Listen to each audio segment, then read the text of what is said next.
So, okay.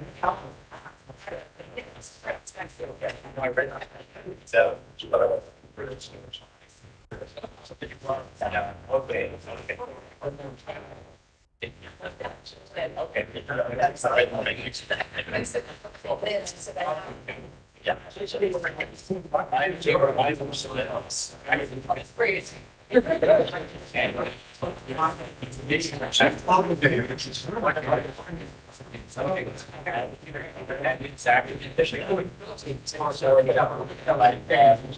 It's sort of getting a little bit. So.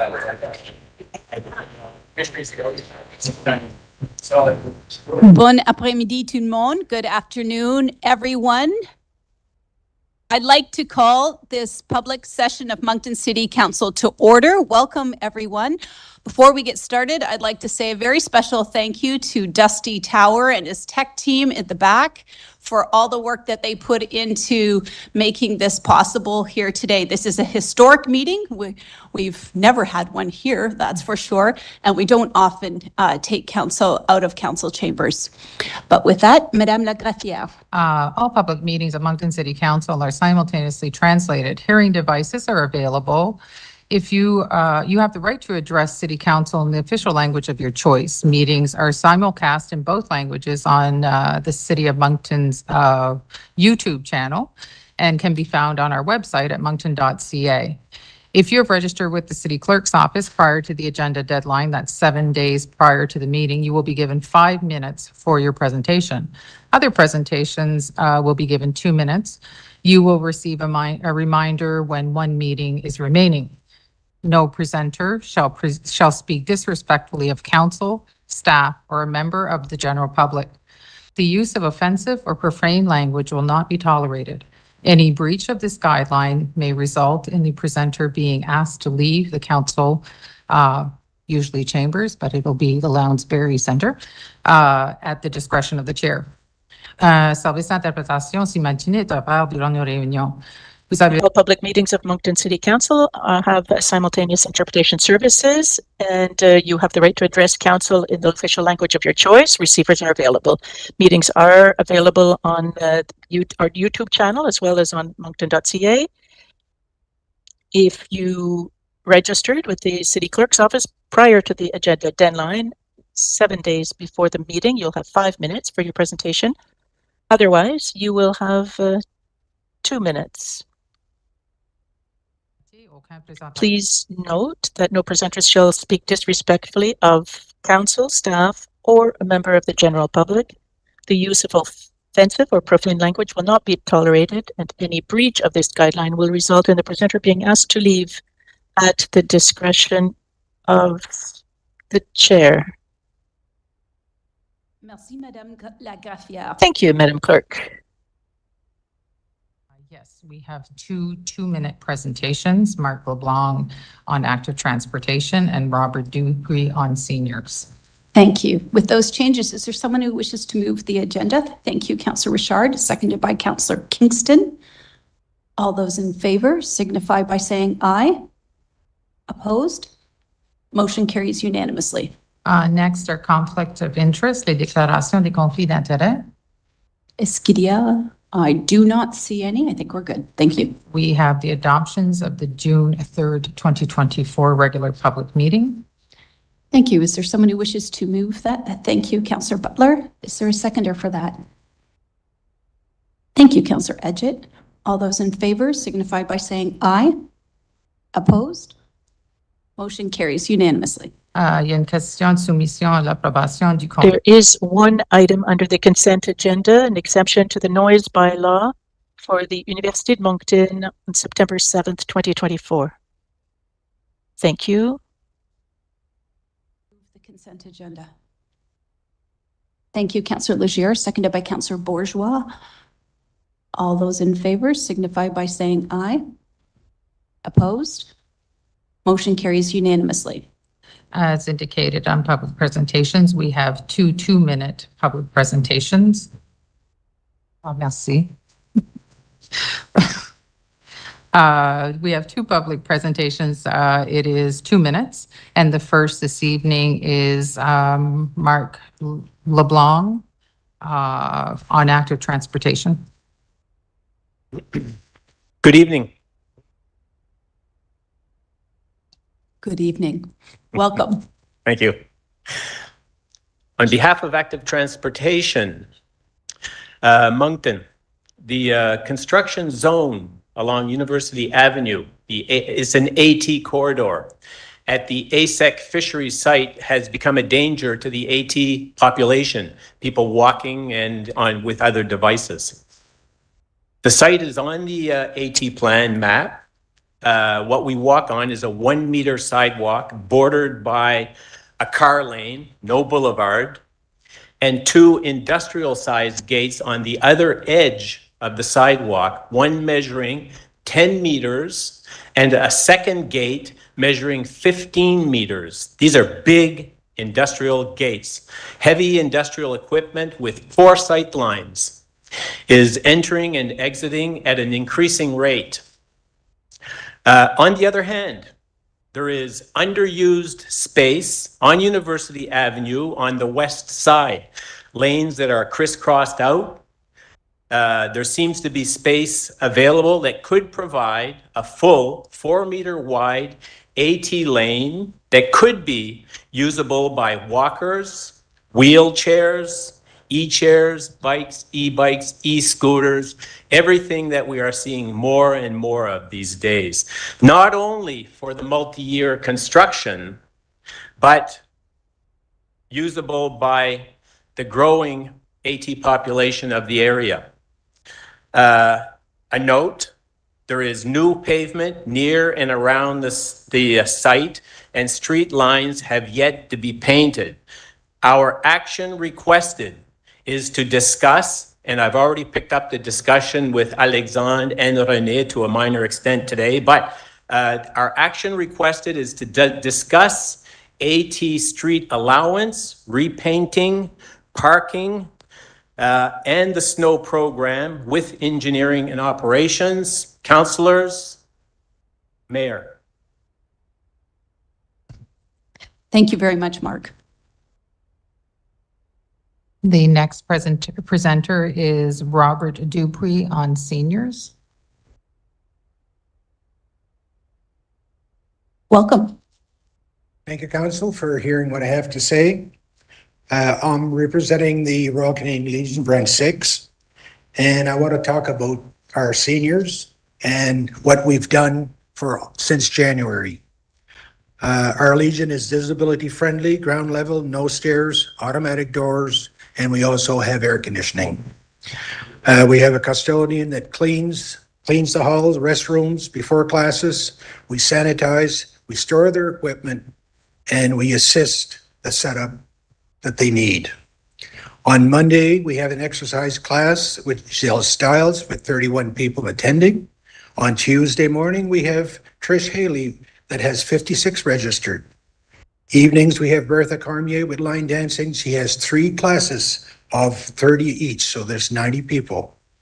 On Wednesday morning, we have an exercise class that has 32 people that come in. At noon, Bertha Cormier comes again for her last exercise class. In the afternoon, the doors open we have about 25 to 30 that come in. They're all seniors and they play 200. And we also have cards that evening. On Thursday morning, we have Tricia again with 56. Friday, Saturday, and Sunday is Legion functions. That's when our bar is open. Other than that, our bar is closed. We've been supporting 345 seniors a week since January. Their comments are, it's central, it's supervised, it's clean, and we feel safe. There's a waiting list for people to come. I'm here to ask City Council to help the Legion support what we're doing. The seniors of the city will thank you. I have a copy what I did if somebody wants to read them. Thank you very much, Robert. Are there any questions for Robert or Mark? I do. Go ahead, Councillor Butler. Yeah, it's for Robert, and I believe you got an old fellow there by the name of Al with you too? Got Al Johnson there with you? Yes, I have Al Johnson with me. It's my backup. He's your right-hand man, right? Robert, my question is that how much is, so you've done this, I realize, you know, when we were in bad shape and they had no place to go, we had closed down, I think Heritage Court, and they started to go to your Legion number 6. So have you got a rough estimate, like how much is this costing you guys? Because I know that you, from being there, that, you know, you're on a shoestring budget all the time. We're also on a shoestring. I asked the seniors if they would pay per class $30. It takes about an hour and a half for them to get ready and do their thing. The biggest thing is, for the last 15 years, I've had seniors that come in. They are mostly well up in their years, and they use chairs and they sit down and they do exercises. When the line dancing had no place to go, they came to the Legion. Well, guess what? Seniors talk to each other. First thing in the new year, I had people come in. Why can't you do something for us? Our main hall is 50 by 40. Yeah. And it's a great place for the type of exercises they do. Mainly, they're happy. There's no stairs, there's automatic doors. My biggest cost is that I don't charge them rental, other than try to keep up the expenses. They use washrooms. I have a cleaner that's there that cleans, sanitize before they come in, also after. Then he has his regular Legion duties. I presented quite a while back, I think, to Councilor Legier, that what would be a fair cost. And that's where I'm at. Do you remember that fair cost? I was hoping for about 20 some hours at $100 an hour. They pay 30 in the city. I'm asking the city if they could give 70. And, you know, like our electric costs, air conditioning, Yeah. when they come in, they have a place to sit down. If that would happen, I could also give our lounge that's nothing going on right now in the mornings, and they could sit down, change their shoes, have a bottle of water. I could provide that. So it's what you call taking care of our seniors is what we're trying to do. We've done it since January. The costs are creeping up. And as president, you know, people are going to ask me how come we're spending so much money. Well, I would certainly not have a problem with having council make a motion to cover your costs. I think this is a great thing that you have done up there. You know, I know you are always open. You know, you give away money every year for educational grants, bursaries. So I think that, you know, with, you know, and we have said this even at council that, you know, the seniors would find a way where to go, and they have, and they've found a place. And, you know, and I know from being in there myself, that it's a beautiful spot for them. And, you know, it's not a lot of stairs or anything like that. And the washrooms are on the same floor. So I don't know, Nick, how would we go about this? There may be, Madam Mayor. Thank you, Your Worship, through to Councillor Butler. So during the public presentations portion of the agenda, we can't allow motions.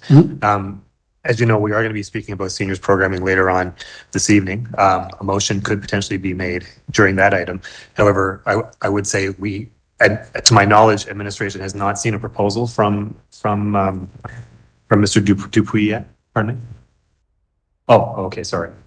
Okay, well, we can review that, but I don't have the information before me right now. I would think the council as you must have a copy of that information that you can pass forward. Yes, I do, and it has been circulated. And I guess my question was going to be what the hesitation was to sponsor, whether it's or help support, whether it's the Legion or any of the other organizations. But I will certainly make that available again. And I think what would be ideal would be that we make a decision and that funding, if we're going to go in that direction and support the Legion, for example, and there are other organizations out there who are also delivering services, that we begin to do that in August. And we do that at our meeting in August, gives staff a chance then to come back. But I guess I would say, I don't know exactly what's been happening since we had our original meeting related to the fact that we still have funding available, but yet, on the other hand, nothing has happened. And so when we had 345 seniors who are regularly being, accommodated at the Legion, I would think as well, that's the reason why many of us are not receiving any phone calls from seniors who are angry because thanks to Bob and thanks to the Legion, you fill that gap. So let's, commit to doing that, and perhaps we can have a bigger discussion when the senior item comes up on council, on the agenda. And if the will of council is to determine a starting amount this evening and commit to some funding this evening, that's fine, and then we can continue that moving forward. I think this is a really good example of another community organization stepping forward, and that's what we wanted to do. And so I don't see it any different than what happens at the YWCA or YMCA or the Coliseum or any of those. So Some of them we always give money to already, so with the Y and that. But Bob, if you're going to stick around, we'll be bringing it up a little bit later here or if you want to leave, you can. And one of Charles or I'll come from Azure, I'll get a hold of you. I'm here. Good to have you. Just make sure Al doesn't fall asleep. Terrific. Thank you very much for that. Got to get used to this. The next presentation is under administration presentation. C'est une mise à jour de la GRC, l'inspecteur. And this is an update, RCMP Inspector Jonathan White, Officer in Charge of Operations, Kodiak Regional RCMP. Welcome. Hi, bonjour, everyone. How are you? Mayor, councillors, staff, and members of the public, here to present to you the report to Moncton Council. If you have any questions, I'll be open after in French or in English. So as Superintendent Gillette previously reported in previous council meetings, our crime reduction unit continues to be deployed in our downtown area to focus on open air drug enforcement. Since we last reported to council, here are some significant files to mention. In one specific interaction on St. George on June 18th, an individual was observed consuming drugs visible to the public, and he was intercepted. During the interaction, a total of 15 glass smoking pipes were located, seized, and destroyed. The male suspect was warned about the drug use in public and referred to addiction services. In another incident on June 27th on High Street, members conducting open-air drug enforcement observed two individuals conducting a hand-to-hand exchange for drugs. The men were detained and arrested, and subsequent to this incident, a quantity of fentanyl, crystal meth, illegal prescription drugs, cash, and a replica firearm were seized. Several charges are currently pending before the courts. Several other people were checked sporadically, leading to the seizure of drugs or drug paraphernalia on 7 occasions in total. During the open-air drug enforcement patrols, the crime reduction unit was also able to locate and arrest a total of 9 individuals who were wanted on outstanding warrants or charges, including 2 men who were wanted in connection with an armed robbery which occurred at the Cannabis NB location in Riverview on June 17th. The crime reduction unit was also able to assist our partners from Nova Scotia RCMP, in locating a female in Moncton who was suspected of being trafficked in our area. The female was located in Moncton and handed over to Nova Scotia RCMP. And equally, the crime reduction unit is also actively involved in 3 other human sex trafficking investigations in the Kodiak area, in partnership with our GIS section here in Kodiak. Leading into our GIS section and our major crime unit, over the last month, Kodiak RCMP has responded to a total of 11 complaints from various individuals calling themselves the Moncton Predator Watch Group. These individuals initiate contact with alleged sex offenders who target underage children for a sexual purpose. Meetings are set up, at which point suspects are confronted by the groups. Police then get a call for assistance. Kodiak RCMP do not encourage this practice due to the unpredictability of unknown suspects. However, we admire the intention of the past and the passion of residents.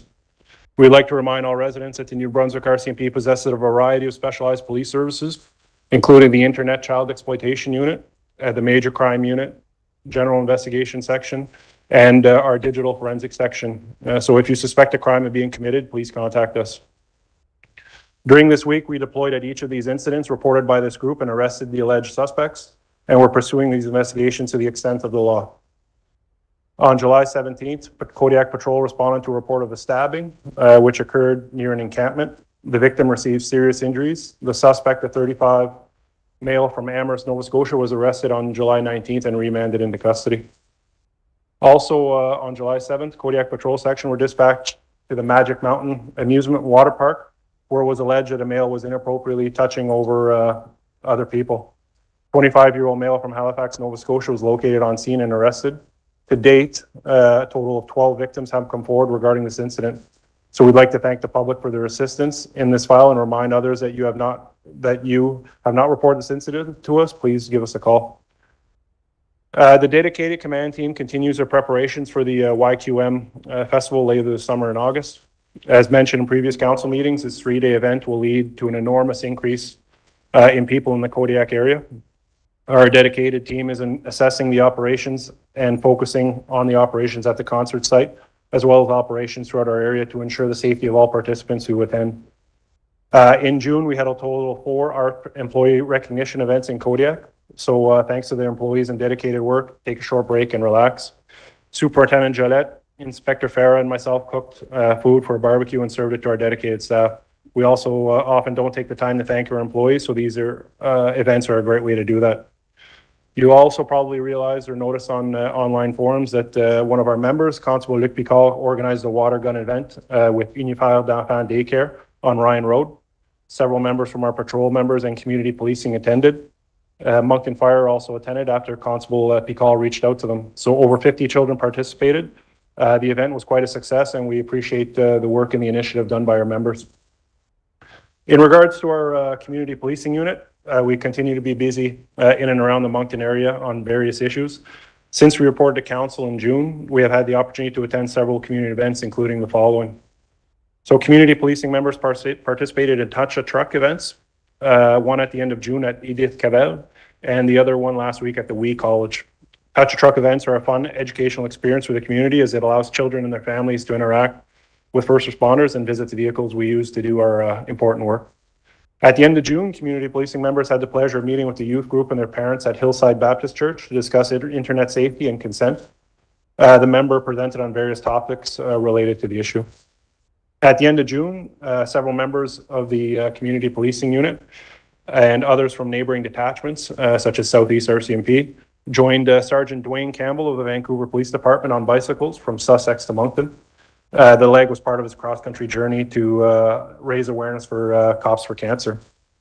Before the end of the school year, community policing officers gave bicycle safety presentations to students in schools across the city. We reminded students of the importance of following the rules of the road when heading out for a bike ride, especially during their time off and summer vacations. And lastly, officers in Red Surge attended graduation ceremonies in Moncton, Riverview, and Dieppe.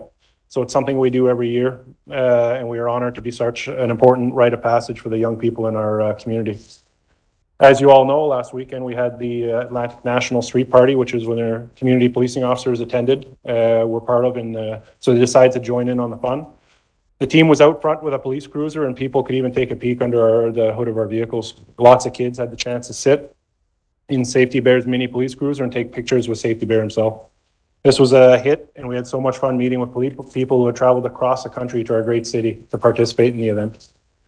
Lastly, on July 11th, we welcomed 22 young women from across the country to the Kodiak Detachment for the annual Young Women in Public Safety event. The program is aimed at building awareness of the range of careers available in public safety and security fields. So the goal is to provide female high school students with the opportunity to meet women who occupy various positions in public safety institutions and who are effective and influential leaders. Throughout their day with us, the young women got to meet with women who occupy various positions within their Kodiak RCMP, such as dog handler, members from the Crime Reduction Unit, dispatch, and the Criminal Intelligence Unit as well. It's no secret that women are still outnumbered in the fields of public safety, so we hope this day inspires young women to explore career paths within the RCMP. If you have any questions, that's the end of my report. I'll gladly answer any questions you have in French or English. Thank you. Thank you so much, Inspector White. Councillor Terrio. Merci, Madame la maire. Ça fonctionne. Thank you very much for your presentation. I'd like to ask you if you could share with Superintendent Gillette about the fact that he was present at a reception yesterday evening for to celebrate the Bastille Day in Dieppe, and one of the attendees felt badly, and the superintendent was there. He remained calm. He did his job. He made sure that the person was well taken care of, and the services came. It didn't bother anybody else. He did that with a professionalism that was excellent. So thank him on our behalf. Thank you. Yes, and I heard about it all day. Yes, thank you. Thank you, Your Worship. Thank you for being here today. I've got a quick question for you, and you talked about doing the education in the school system with the kids on the bikes at the end of the year. How do we get more parents involved as well in that, and maybe our active transportation through the city of Moncton involved? Because what a lot of citizens are seeing is the parent leads the way and gives the example for the child. And I'll give you one example coming down on the weekend for buskers. You know, a parent on a bike, no helmet, two kids behind them go through a stop sign at Bosford and Church Street, and there's traffic in the area there. So how do we get more awareness out there? How do we communicate that as much as active transportation is good on foot or on bike, they still have to follow the rules of the road like a pedestrian would? You can't just step off a curb and expect the vehicle to stop. So how do we get more encouragement for active transportation and support from not only the RCMP, but from Mark's group as well, and communication to work together? Thank you, Your Worship. Great question, and I think the best way that we can do that right now is through our community policing unit. So we've held bike rallies here in Moncton at various parks and various outdoor locations, such as the Garage Initiative as well. What we can do is we can definitely look at bringing Mark's group on board and reach out, and we can probably start holding more of those events as well, especially starting probably earlier in the spring, instead of waiting till the end of school to get on that. So that's definitely something we can look into, and I can get back to you on that. So Good, thank you. Thank you. Councillor Legier. Thank you for your presentation. Just a suggestion, someone mentioned to me something that they witnessed when they were in another province when it was graduation time. And at this particular graduation, there were several officers that arrived. And at first, the students really didn't know what was happening. However, they were there specifically to show them some of the effects of driving under the influence and so on. So they had goggles, and the comments are that at first people didn't know, but then it became very much interactive with the policing unit that was there. And so I don't know if that's something you do, but it was certainly very well received. And you know, there was a police car there, so people got to see and sit in it. It's very similar to the things you do, but they did it specifically at graduation, probably do it during the year as well, but it was really impactful. And this was a grade 12, I guess a grade 11 graduating class in Quebec, for example. Yeah, I've seen it done in southeastern New Brunswick with the RCMP here in JDIV, so that's definitely something I can reach into community policing and bring up to them, and we can start doing more often. So, yeah. Great point. Yeah. Okay, and just I guess as a note, the community officers are certainly making an impact. A lot of people have seen them on their bikes and out in the community, and certainly are very good ambassadors with respect to public safety. So just want to pass that along, and certainly you know, we still have challenges, but you do certainly through that unit and really through your regular officers really do impact our safety and feeling that way in the community. And I guess my last comment is someone was asking me the other day about compassion fatigue. And I just want to take the opportunity to sort of ask, I mean, it's clear that you know, you're doing this day in and day out and seeing a number of the same individuals, and yet the frustrations, whether it be with the medical system, whether it be with the judicial system, is there. So are there things that initiatives that the RCMP are doing, the Kodiak's doing to sort of address that? It's the same thing that will have to happen, I'm sure, at Ambulance New Brunswick level and also for firefighters, but just your comments on that? Yeah, my comments on that are having been a member here in Kodiak since 2015 and having worked even myself in the major crime unit for 3 years, going call to call, some weeks working almost 90 hours a week. I can tell you that it's a real issue.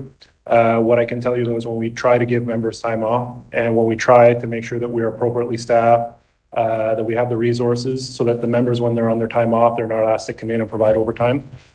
So like you said, to your point with the community policing unit, when that unit was created, the calls for service on the patrol side definitely went down because there's a proactive approach going on. So what we're looking for at all times are to create proactive initiatives to reduce that workload, to get ahead of problems instead of being behind them. So that's what we're trying to do here. So, all right. Thank you very much. Terrific. I don't see any other questions. Oh, sorry. Go ahead, Councillor Butler.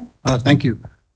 First of all, welcome to Moncton. First time we've seen you here. So I know you said you've been going to Riverview, I take it. So it's good to see you.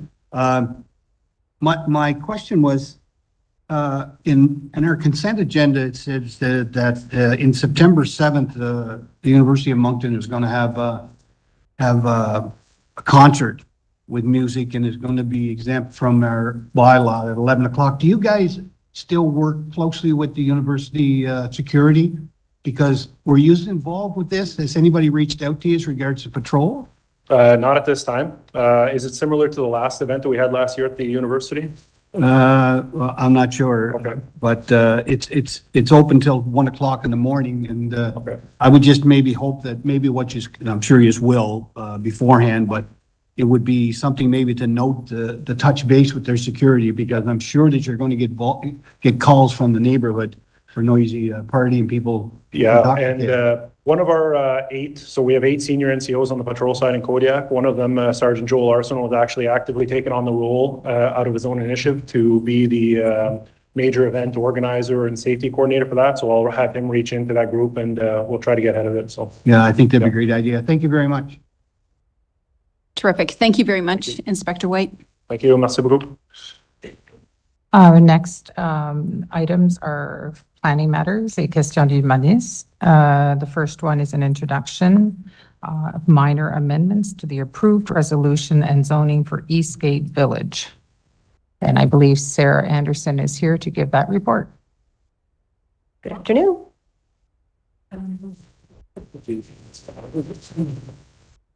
How do I get the presentation up? Can we bring up the presentation, please? There we go. Welcome, Sarah. Thank you. All right.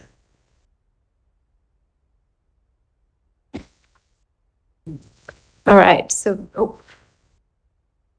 this is the thing. So this is an application to amend specific conditions in a previously approved resolution of council and to amend the approved zoning to accommodate some minor adjustments to the street layout and some adjustments to the location of the land for public purposes for the northern portion of PID 7057 3126, which is just phase 1 of the development. And I should have included on there, this is for Eastgate Village, which was approved 2022, and that is off of Elmwood Drive. So the application involves rezoning lands from R2 and R3 to P1, and from P1 to R1B, R2, and RM.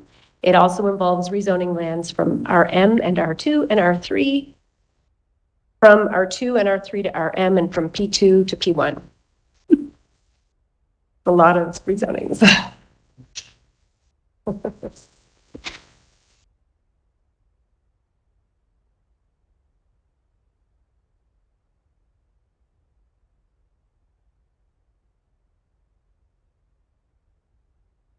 All right, so the site is located in the northern part of the city and it's in Ward 1. It's north of Granite Drive and it's off of Elmwood Drive. As I mentioned, in 2022, the site was conceptually master planned and it was successfully rezoned to a mix of zones for a mixed density residential neighborhood. At this time, the landowner is looking to go forward with just phase 1, which is the northern portion of the overall site, which is shown in the hatched red color in that middle map. So through the detailed design of this phase 1, a new street layout is being proposed to create a more efficient grid network. The top left image, that shows the originally approved street layout. The phase 1 portion that we're looking at tonight is what's circled in red. On the top right, we see the proposed new street layout. As you can see in the bottom left image, the new street network doesn't really align with the current zoning layers, and so this application will fix those conflicts. The new proposed zoning is shown on the image on the right-hand side.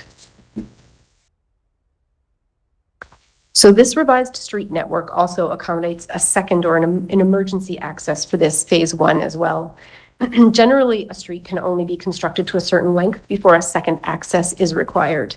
Originally, that northern portion of the site was proposed to build out at about the same time as the southern portion, and then the two would be connected with a public street, and they would get their second access that way, as shown in the top left image.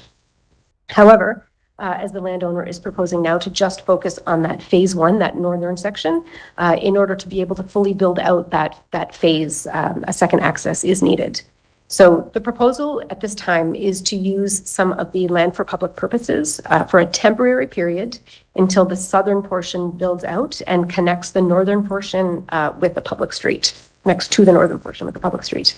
That proposed emergency route is shown in the top right image.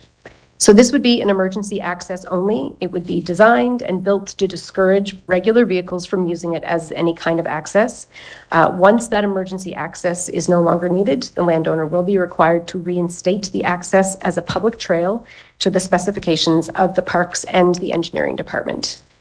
So this was felt to be a reasonable compromise that would enable the development to build out in a phased way, and the trail would then be built and paid for by the developer rather than by the city.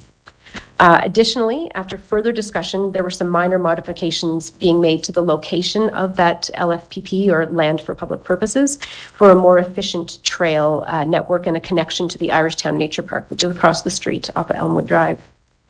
So this also requires some minor adjustments to the zoning layer. And the last proposed change to the zoning is due to changing of the street classification for the revised street layout. So the street classification of Street A, which is the street that's circled in the bottom left corner, that went from a local street to a collector street. And that's what's shown there. It's circled on the right-hand image. So collectors are busier streets where higher density dwellings are more ideally suited as opposed to on local streets. So in this case, the final reason for the proposed zone change is to permit townhouses to be built along both sides of Street A, rather than just the south side, which is what the original application called for. At this time, there is a need for sort of ground-oriented missing middle housing. Townhouses provide that gentle density that integrates well with the lower density housing that is located to the north. So for this reason, administration felt that it was reasonable to include a zone amendment for the northern side of Street A to permit townhouses in this location. So this application also includes a few proposed amendments to the conditions that were approved as part of the rezoning in 2022. The first one relates to the stormwater runoff. The landowner is proposing to alter the existing pond at the front of the lot and turn that into a retention pond. The proposal is to drain stormwater from the first 142 units into this pond, then to be released at a controlled rate to the ditches along the west side of Elmwood Drive. This is a change from the original requirement to drain to the east side ditches, east of Elmwood Drive, which would have created a number of negative impacts in the Irishtown Nature Park and land further down Elmwood Drive in creating new outfall locations on that side. It was felt that this was a less impactful scenario, and so it was supported by administration. So the second condition requested to be changed is about the emergency access road that we spoke about earlier. The original condition stated simply that an emergency access be created. The change to the condition would add specific details around the timing for the road and require that these details be included in a subdivision agreement. An additional condition is also being added or proposed to be added to include details around the reinstatement of that emergency access into a trail, which would also be included in that subdivision agreement. And the third requested change relates to the type of development permitted in that first phase. So due to those constraints in the current sanitary system, only 142 residential units are permitted before the sanitary system gets upgraded as part of the future upgrades to Elmwood Drive. The original condition limited those 142 units to single units, semi-detached or 2 units, and townhouses only, and specifically did not permit any multiple units to be part of that total number. But by permitting some of those 142 units within multiple unit dwellings, the development is a bit more efficient and requires less street construction as more units can be built within a smaller footprint. This was felt to be a reasonable request. And finally, one new condition is being added through this application, as the Irishtown Nature Park is located directly across Elmwood Drive from this development, and as many residents will likely be looking to cross the street by foot to get to the park, having a safe pedestrian access crossing at this location is desirable. So a new condition is being proposed that would require the landowner to put in a signalized pedestrian crossing before the construction of any more than 100 residential units. So those are the proposed changes. All of those requested amendments are reasonable. The application provides an opportunity for administration to clarify a few of the current conditions and to add a couple of new ones, including one that would trigger the requirement for that pedestrian crossing after more than 100 residential units.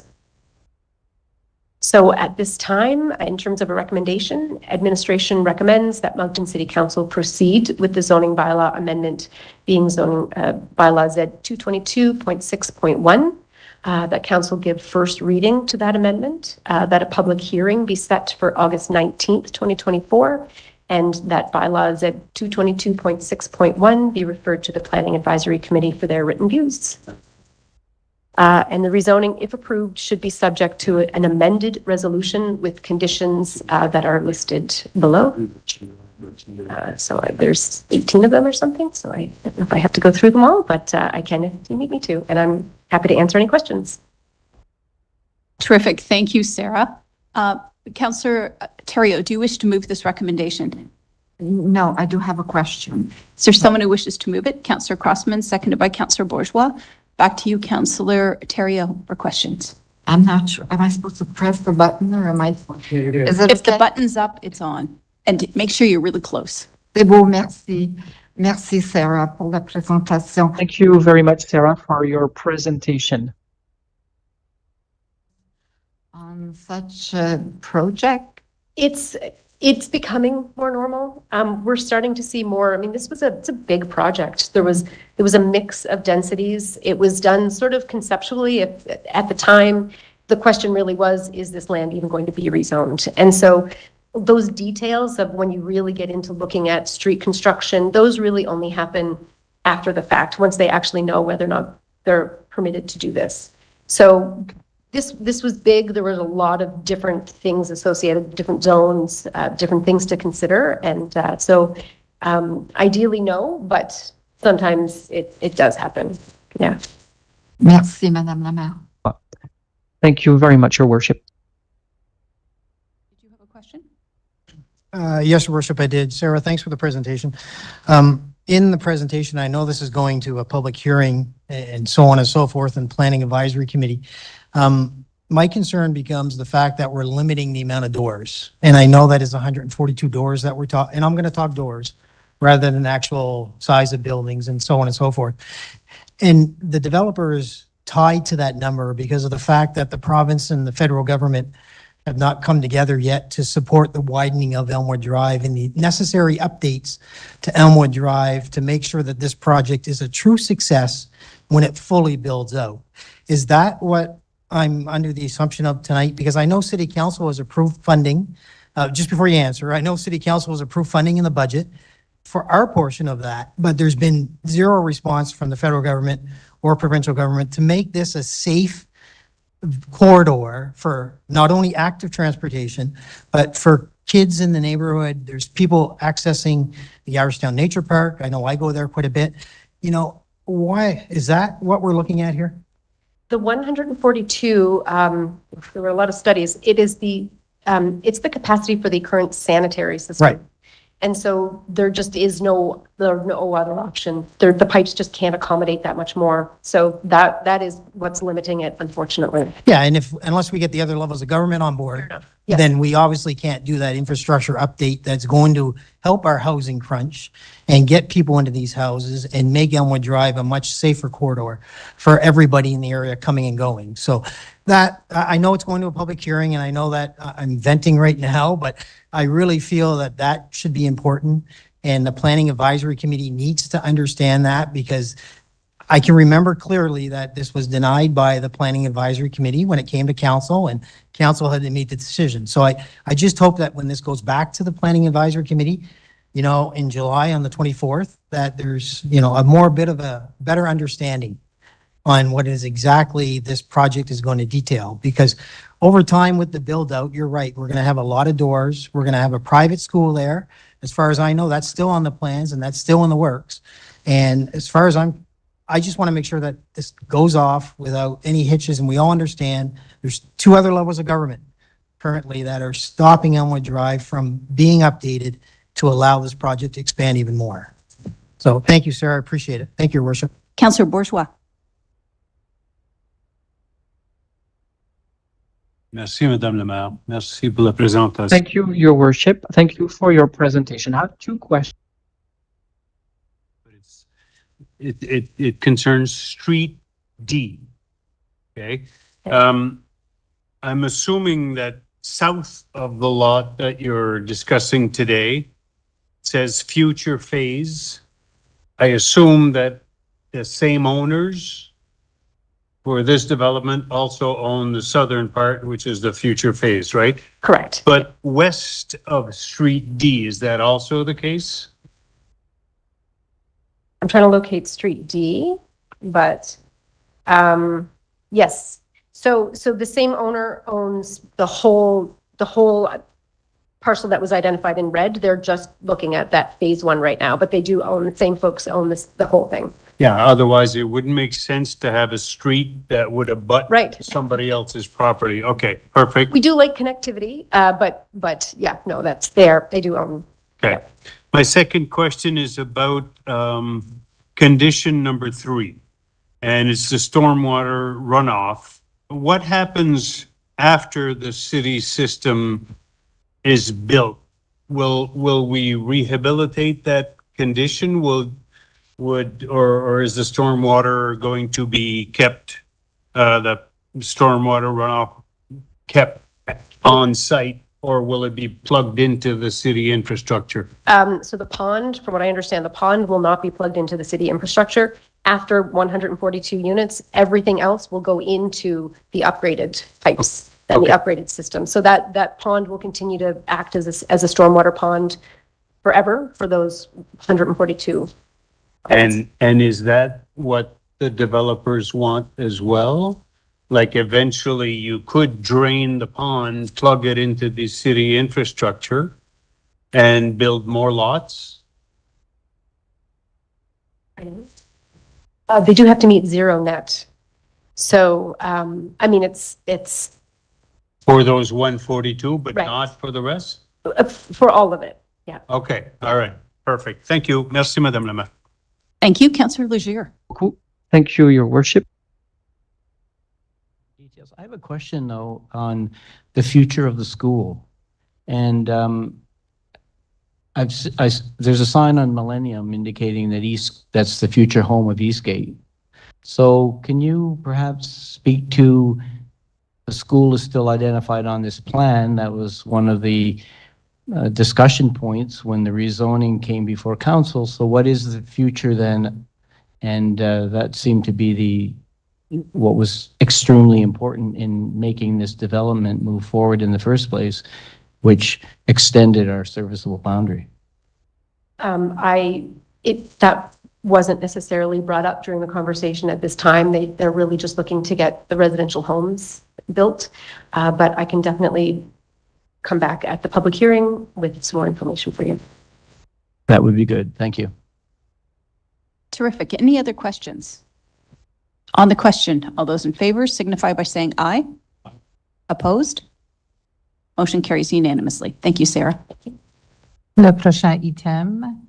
Next item on the agenda is an introduction for a new rezoning application for 4 Curry Street. I see Mr. Budd here. I'm going to do an introduction on a new rezoning.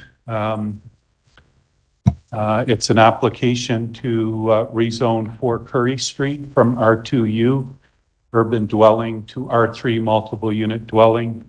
And the purpose of the rezoning is to accommodate a 3-story, 18-unit apartment building. And the applicant is Warner Properties. So this application is located in Ward 1 and falls within the Sunny Brae neighborhood area. And as you see here on the maps, project area consists of 2 properties located on the south side of Donald Avenue.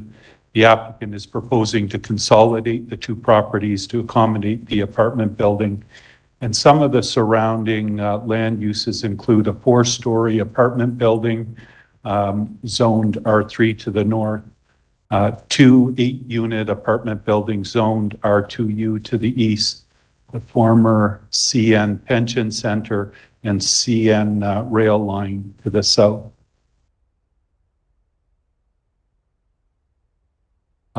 Here we have the site plan, and it shows the building being located on the southeast corner of the lot.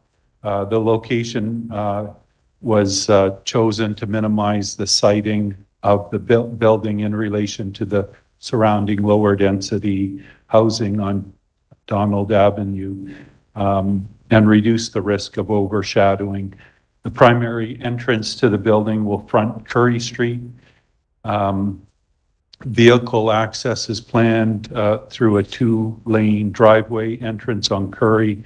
The development plan includes 20 parking spaces, and there's a very detailed landscape plan, which includes planting trees around the perimeter, as well as installing a 2-meter fence around the property.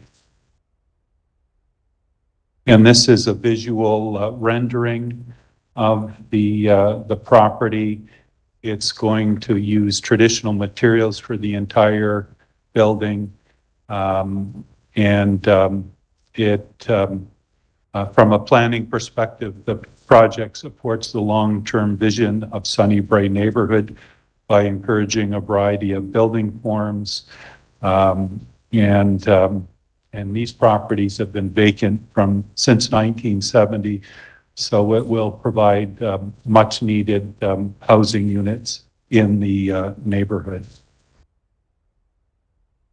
And administration's recommending that council proceed with this by giving first reading, referring the bylaw to the Planning Advisory Committee, setting a public hearing for August 19th, and if approved, be subject to the following conditions listed here and here. So with that, I will turn it back to you, Your Worship. Okay. Thank you very much, Bill. Is there someone who wishes to move this? Councillor Terrio, and seconded by Councillor Crossman. Back to you, Councillor Terrio, for questions. Merci, Madame la Maire. Merci beaucoup, Bill. Thank you, Your Worship. Thank you very much. Yeah, we need to pump it up there. Scary. Anyway, Bill, this is a wonderful project. I'm just a little bit concerned because it's close to a property that is owned by a couple of artists, and they have the most beautiful garden. And I'm just wondering, how will the back of this property, will there be parking? How will this all be designed so that they don't lose their, what they have there? Yeah, so there is, when you look at the site plan, there is a landscape buffer that includes sort of a 3-meter wide landscape buffer at the rear of those properties on Donald. And it'll also include a fence. There is one property that, when you look at the site plan closest to Curry Street, that has a secondary dwelling unit. And they have a shared, they will use the access to access their secondary unit at the back. But we will inform the citizens, so Yes. this couple will know that. There this will is be a happening. sign put up, and then we will send notices to all properties within 100 meters. It'll be advertised in the paper as well. Okay, And, great. Merci. Merci. Yep. Thank you. Councillor Crossman. Thank you, Your Worship. Bill, thanks for the presentation. Just one quick question, and I wanted to ask Sarah this as well. The Planning Advisory Committee is moving to online, Yes, I'm assuming, and so is the public hearing. So we will share the information with the residents of Moncton if they wish to partake in these events. Is that Yes. correct? They will get a notice and of the Planning Advisory Committee and Council's public hearing. And they will have instructions in the notice on how to participate. With the PAC, they're more than welcome to view the meeting online, Okay. get the information. And as well, the same with council, they can register to participate and they'll have access to all of this information. And like Councillor Terrio said, I agree with the project. I know across the street, there's 2 buildings that went up most recently, and I'm pretty sure they're getting full to capacity once they are officially open. So this is a great project for the area, and it's a very well-known area. So thank you, Mr. Budd, for that. Thank you, Your Worship. Thank you. Councillor Richard. Merci, Madame la Maire. Thanks for the presentation, Bill. Thank you, Your Worship. The site plan was showing, there was a piece missing from what we've seen in our package. There's a line where the wetlands were showing. Yes. Can you go into more detail there? When I look at the site plan, it's a 30-meter wide area, wetland and watercourse buffer, and there is a wetland and watercourse close by. They went to the Department of Environment and got a WAWA approval to be able to do this. So as long as they follow their conditions, they should be okay. Okay, perfect. No, I just want clarification on that. Yep. I'm all for the project. That's great. Thank you. I'll see. Terrific. I don't see any other questions on the question. All those in favor signify by saying aye. Opposed? Motion carries unanimously. The next is a public hearing rezoning application at 1187 Shediac Road, and there have been no objections received. I believe that Mr. Budd will be giving this presentation as well. Okay, so we have a public hearing at 1187 Shediac Road, an application to rezone to accommodate a 4-unit townhouse. It's located in Ward 1 on the north side of Shediac Road. It's currently shown here, highlighted on the map on the top of the slide. Currently, there's a single-unit dwelling. This is proposed to be removed, and a 4-unit townhouse located. Some of the surrounding uses include a church in the adjacent R2 zone, Harrisville Plaza Mall in the adjacent suburban commercial, Kent Building Supplies on Harrisville Boulevard. And so this shows you the site plan and the building renderings. It's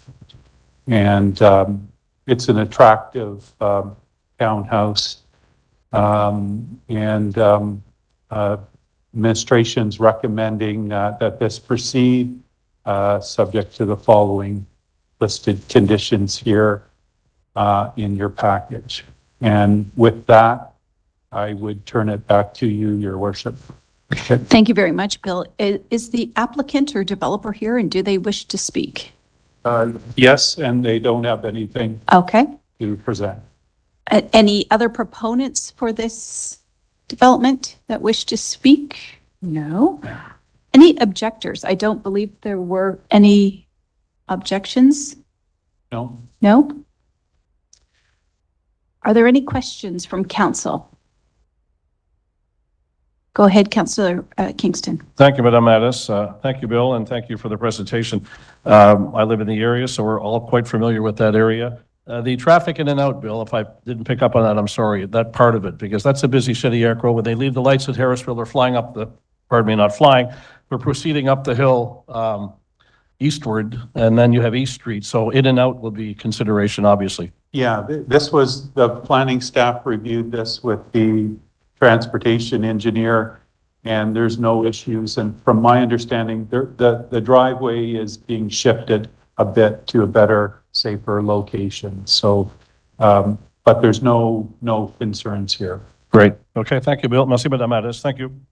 Terrific. Any other questions? Anyone? Proponent, objections? Go ahead, Councillor Leger.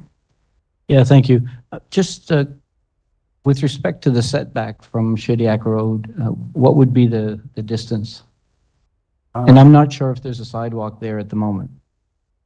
I would have to check on that and just give 6 meters. Yeah, that's right. So 6 meters. yeah. So 6 meters. So with respect to safety, because apparently there are no sidewalks there. So are you satisfied that that it's set back enough so that it's, because Shediac Road is quite busy? Yeah, well, one of the things we are actually doing, and you'll notice, I believe, if you just bear with me,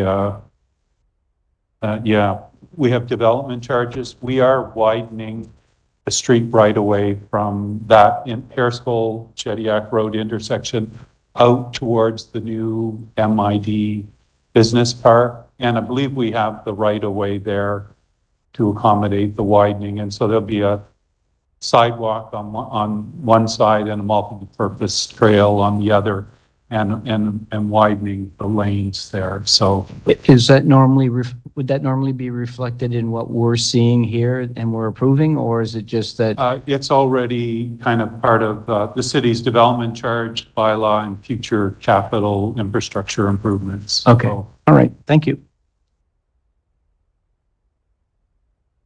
Anyone else? All right, with that, I will declare this public hearing adjourned, and I would take a motion. Thank you, Councillor Terrio. A seconder for that? Thank you, Councillor Kingston. Any questions? On the question, all those in favor signify by saying aye. Opposed? Motion carries unanimously. The final item under planning and matters is a public hearing rezoning application 54 Maplewood Drive, and we have received objections. I believe Mr. Budd is here again to give that presentation. okay, so we have a public hearing at 54 Maplewood Drive. We have an application from Landrick Properties on behalf of the landowner to rezone 54 Maplewood from R2 to R3 multiple unit dwelling in order to accommodate a 3-story, 18-unit apartment building.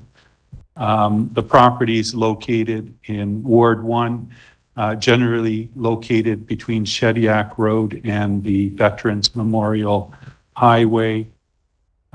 You can see the aerial views here shows that currently the property's vacant. It forms an irregular L-shaped lot.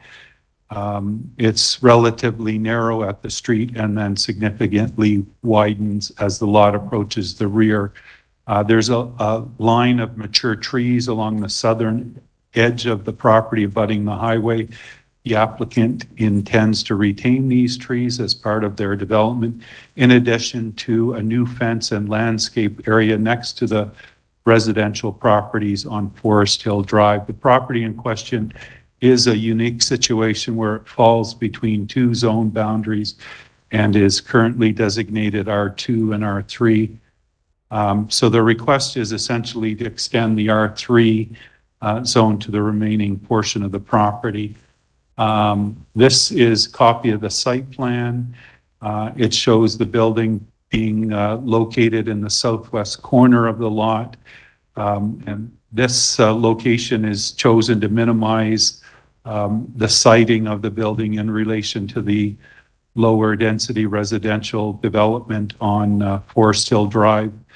Apartment building will be limited to 3 stories or 8.7 meters in height, which is notably lower than the maximum allowable height of 11 meters in the neighboring R2 zones.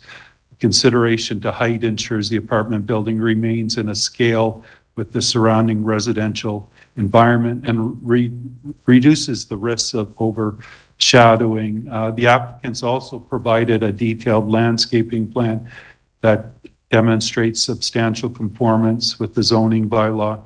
It includes a 3 to 4 meter wide landscape buffer around the perimeter of the site, as well as a 2 meter opaque fence, which will serve as a visual and physical buffer, in addition to providing overall more green space on the site. And this is a copy of the rendering, and from a planning perspective, when we think of the urban boundary, we're promoting growth within the urban boundary as opposed to urban sprawl. Public transit is close by and will support this development. There's lots of shops and amenities close by that will also support the higher density development here, making this accessible to these amenities. And the recommendation is for council to approve this, subject to the following conditions listed on the slide here and in your package. And with that, I'll turn it back to you. I do understand there were 2 objections in your package. Not sure they want to speak, but they're in your package. So Thank you, Bill. Is the applicant or developer here? Yeah. Is there anything Bill missed that you would like to add? Okay, thank you. Any other proponents for the plan? No. Objectors, are they here and do they wish to speak? Do you wish to speak? No? Council did receive your objections. At this time, any members of council have any questions? Go ahead, Councillor Legier. Yeah, thank you. With respect to the objections, would we be able to publicly state what those were? And then what is the solution that was proposed and how do the objectors feel about that solution? So the first objection was received by Cecil and Reginald Legier, 12 Forest Hill Drive.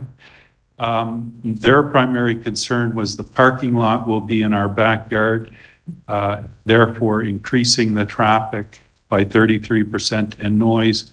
And also with a 3-story, our privacy is gone. I made some comments earlier about the height. It is lower than what's allowed in the R2 zone. The topography of the land slopes down. So the building is further away, and there is a parking lot, but there's a generous landscape buffer and the fencing. So with all those things, I feel the design should mitigate some of these concerns. And there's not a lot of traffic going to be coming and going from this, at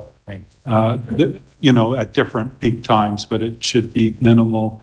The other objection was from Gregory Shapiro at 6 Forest Hill Drive, and it was more of a neutral, do they support or oppose, but the comments were that they wanted to discuss the fence position relative to the house level. There's a slope in our backyard which puts the house at an elevation.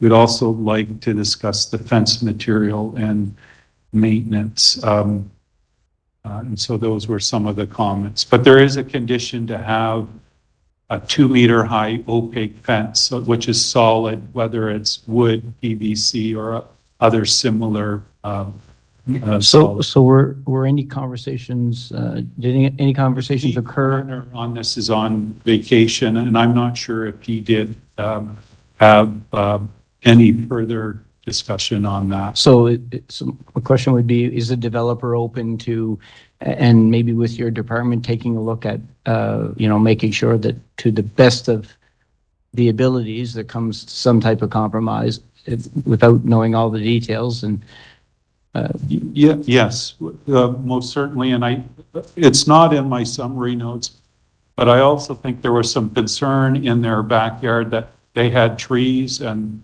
did not want them to be impacted by the fence. So we could work with the developer to make sure that, it's very close, but maybe there's a way to keep those trees and when they put their fence, Well, thank you. I think it's a great development, honestly. I think that it is really well thought out, and there is a fairly large buffer.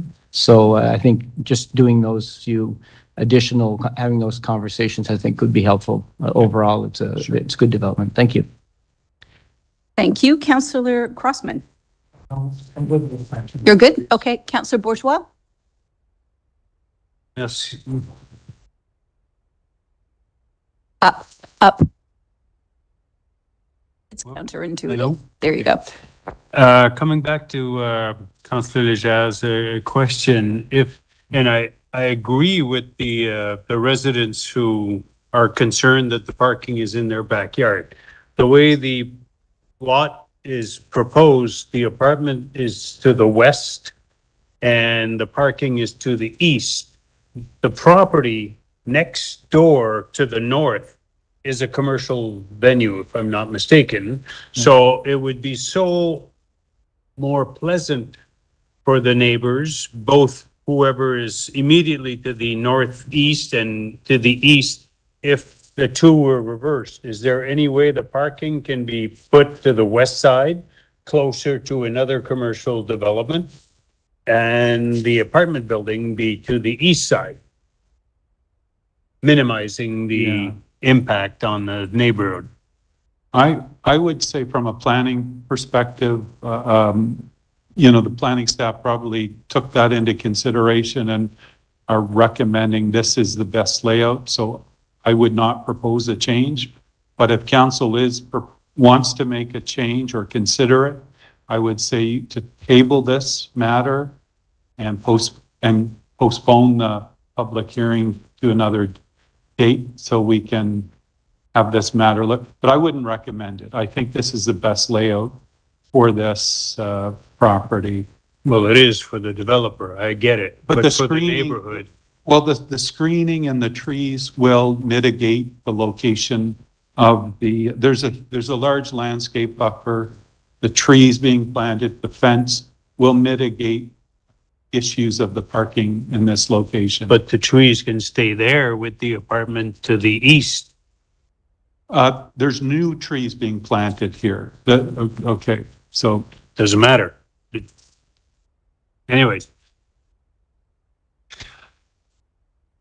Okay, so I will move. We'll see what council says. We table this and explore the possibility with the developer to flip the parking lot from the east side to the west and the apartment from the west side to the east. Is there a seconder to table? I don't see one. Oh, I do see one. What is the date on that? I'm asking the mover, do you have a date on when you're tabling this too? Depends on when the, depends on when the next council developer, next council meeting. Is there, okay, on the motion to table, all those in favor signify by saying aye. Aye. Opposed? Nay. Motion fails to table. Bill, maybe on that to provide are you saying that the urban planner that worked on this is on vacation? Is that what? Yeah. Oh, okay. Yeah. But I would think just looking at Building on, so talk about this, but if you had the building on that east side, you'd have a 3-story building really close to those residences. Yes, Sarah, could you speak into the microphone? And I think your point has been brought up with some of the residents that they don't want people on the 3rd story looking into their homes like that. Yeah, with the parking lot there, at least you get more space between those windows at a 3rd story and, you know, people's backyards. All right. Any other questions from council? Go ahead, Councillor Crossman. Thank you, Your Worship. Mr. Budd, just so I'm clear, I grew up in the area. I know the area extremely well. We're talking about that development that you want to put there, the city developer wants to put there, backs onto a current apartment building, not onto the backyard of somebody's lot. Is That's that correct. Yeah. I want to make sure that council and the people understand that Yeah. this would be, and I think the building that's there now is a 2-story. I'm not 100% sure, but it's a large building. Yeah, so they'd be back to back with some sort of buffer in between the two on another apartment building, leaving the parking lot at the back end of somebody's And a lot landscape area and then with trees and fence. within the developer's PID, not in the backyard of the resident. Is that correct? Yes. Okay, good. Thank you, Your Worship. Thank you. Is there anyone else who wishes to speak at this time? Anyone at all?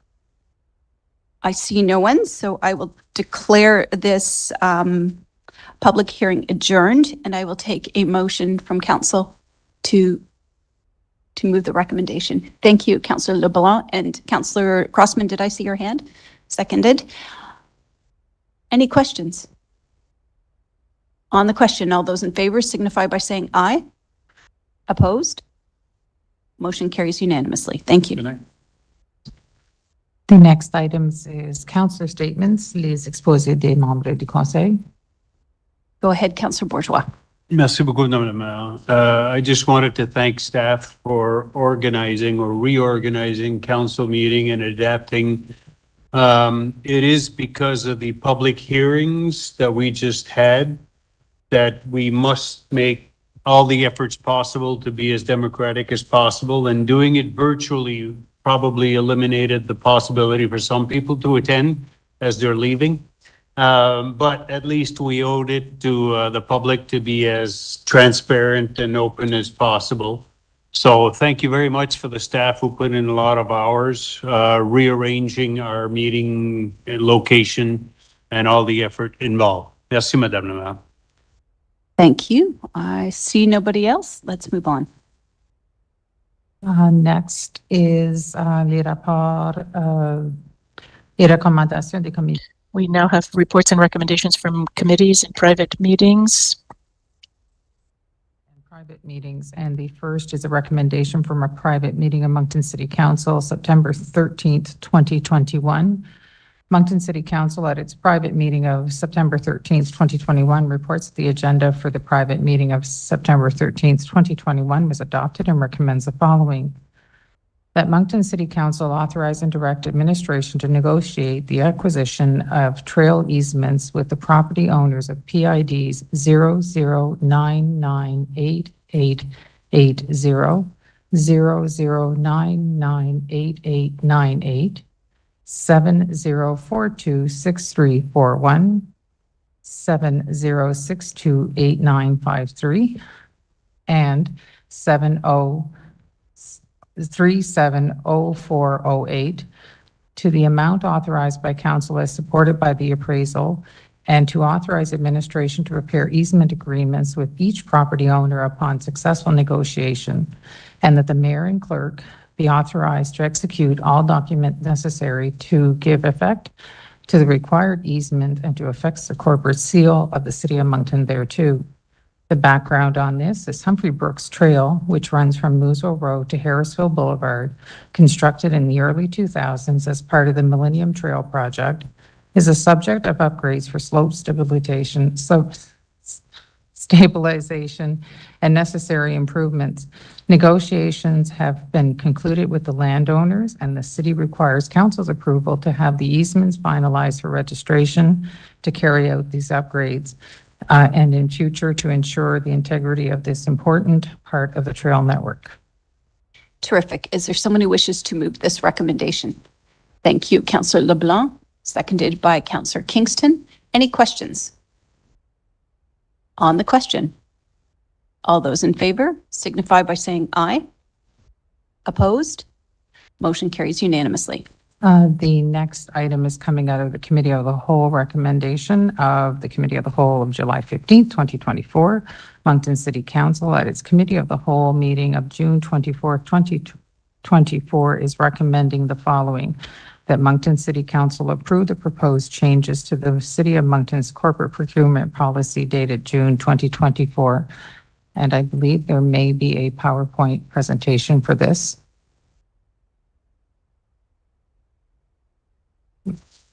I don't believe there is, actually.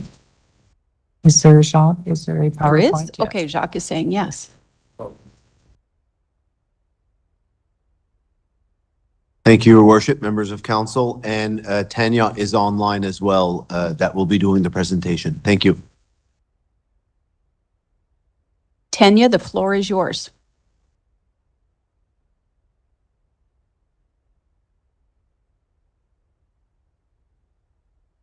If you're speaking, we cannot hear you.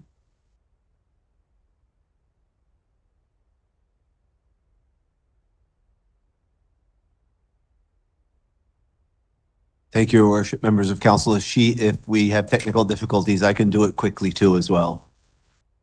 Tanya, can we hear you? Are you speaking? I mean, we cannot hear you, but we're just wondering if you're speaking.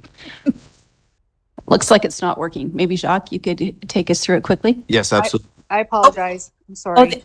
there you are. You're great. Okay, we can hear you, Tanya. Go ahead. Thank you so much. Thank you for your patience. I appreciate it. The technical difficulties were on my end. It was absolutely nothing on your end. So essentially, we are looking to update our corporate procurement policy. It has not been updated since 2018, and we require a number of revisions to it to align it with the current New Brunswick Procurement Act that has recently been amended a few times by the province of New Brunswick, and which we are bound to. Is someone able to move the slide for me? Thank you. You can probably move to the next slide as well. Thank you. Also, one of the main reasons why we're looking to update our current policy is that the dollar thresholds outlined in our 2018 policy do not reflect the reality of or the cost of goods and services that the City of Moncton requires on a daily basis today. And we also are looking to reduce the number of routine items that are brought forward to Moncton City Council for items that are approved as part of the city's annual budgeting process. And as I previously mentioned, we are looking to also incorporate changes in the Procurement Act into our policy as well. And go to the next slide. I don't think there's, with our reduction in eliminating items brought forward to council, we will be able to expedite the timeliness of our tender awards and our project start dates as well. And also our approval limits will align better with current market costs. If you can go to the next slide. The major changes in the New Brunswick Procurement Act are that goods and services exceeding $133,800 now are required to be publicly tendered. The thresholds were much lower prior to that. And that any construction projects exceeding $334,400 must also be publicly tendered. These are the proposed revisions to the approval authority that exists within different positions in the organization. The first is to increase our purchasing card single transaction limit for all card holders from $4,000 to $5,000. That would be applied unilaterally across the corporation. Increasing the approval limits for managers, directors, and general managers by a little bit. And the major change is to the approval limits of the CAO for projects using operational funds and projects using capital funds as listed there. In establishing these recommended limits, I consulted with some similar municipalities in the area, such as the city of Fredericton. St. John actually just very recently increased their approval limits for their CAO to the limits that are indicated in the slide. They basically adopted the same limits that we adopted in 2018. Halifax and Red Deer have unlimited approvals for their CAO for any budgeted projects. This slide essentially is addressing the approval limit of the CAO for items or expenditures that are not budgeted or would result in a procurement or an expenditure that would exceed a department's operating budget that was approved in their budget for their department or for a specific project. So we're looking to essentially increase his limit from $25,000 up to a maximum of $40,000. Anything over $40,000, which would result in an over expenditure or an unbudgeted item, would be brought forward to council as it is the same mechanism as it is today.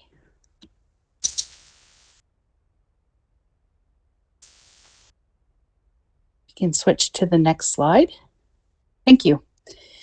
As it's indicated here, council will continue to receive regular updates from the CFO, and the purchasing acquisition report will also continue to be provided to city council to reflect all of the expenditures approved by the CAO under his new thresholds that we are proposing today. And I believe that is the last slide. Thank you. Terrific. Thank you very much, Tanya. Is there someone who wishes to move this policy? Thank you, Councillor Theriault, seconded by Councillor Steeves. Any questions? Go ahead, Councillor Bourgeois. Merci beaucoup, Madame la Maire. Monsieur Doucette, probablement. A question for Mr. Doucette, probably. If not, perhaps somebody else can answer. How will the public be informed about these expenses? Thank you, Councillor Bourgeois. When I present the financial statements, I present 5 times a year now. There is a report included in the financial statements where you see all of the projects that have been approved, including all of these expenses that we're talking about here today, those that are... Thank you, Your Worship. Are there any other questions? All those in favor signify by saying aye. Opposed? Motion carries unanimously. The next item under this section is recommendations to the private meeting of Moncton City Council of July 8th, 2024. Moncton City Council at its private meeting of July 8th, 2024 reports that the agenda for the private meeting of July 8th, 2024 was adopted and recommends the following: that Moncton City Council agreed to contribute $620,000 for the city's contribution of the Marriott Drive roundabout. The background on this is as part of the Marriott Drive Development Charge Area Study approved by City Council in 2023, a roundabout on Marriott Drive was identified as a benefit to existing and future developments. Such a roundabout would accommodate anticipated traffic generated from the surrounding areas at full build-out. Marriott Drive will serve as a collector with its extension to Warner Street and Camelot Drive, increasing development potential in the area. The roundabout will also provide a gateway feature as well as reduce greenhouse gases with less idling. roundabouts have the added benefit of decreasing speeds and improving safety. The developer, Advanced Hospitality, Inc., is prepared to manage the construction of the roundabout to allow the progress of proposed development work. Based on the estimated cost and development charge area study, the developer would contribute approximately $100,000 towards this infrastructure, and the city would contribute the balance of $620,000. Other benefiting landowners will contribute to this infrastructure when they apply for building permits, thus resulting in reducing the overall city expenditure towards this infrastructure. Although the timeline for recovery is unknown at this time, it is estimated the city will recover up to $520,000 of its total contribution of $620,000. Terrific. Thank you. Is there someone who wishes to move this recommendation? Thank you, Councillor Leger, seconded by Councillor LeBlanc. Any questions? Go ahead, Councillor Crossman. Thank you, Your Worship. I'm not sure who to ask the question to. I'm assuming it might be, is there any engineering staff in the room? Elaine? Okay, good. All right, I'll ask the question. We're talking about a traffic circle on Marriott Drive connecting to Warner.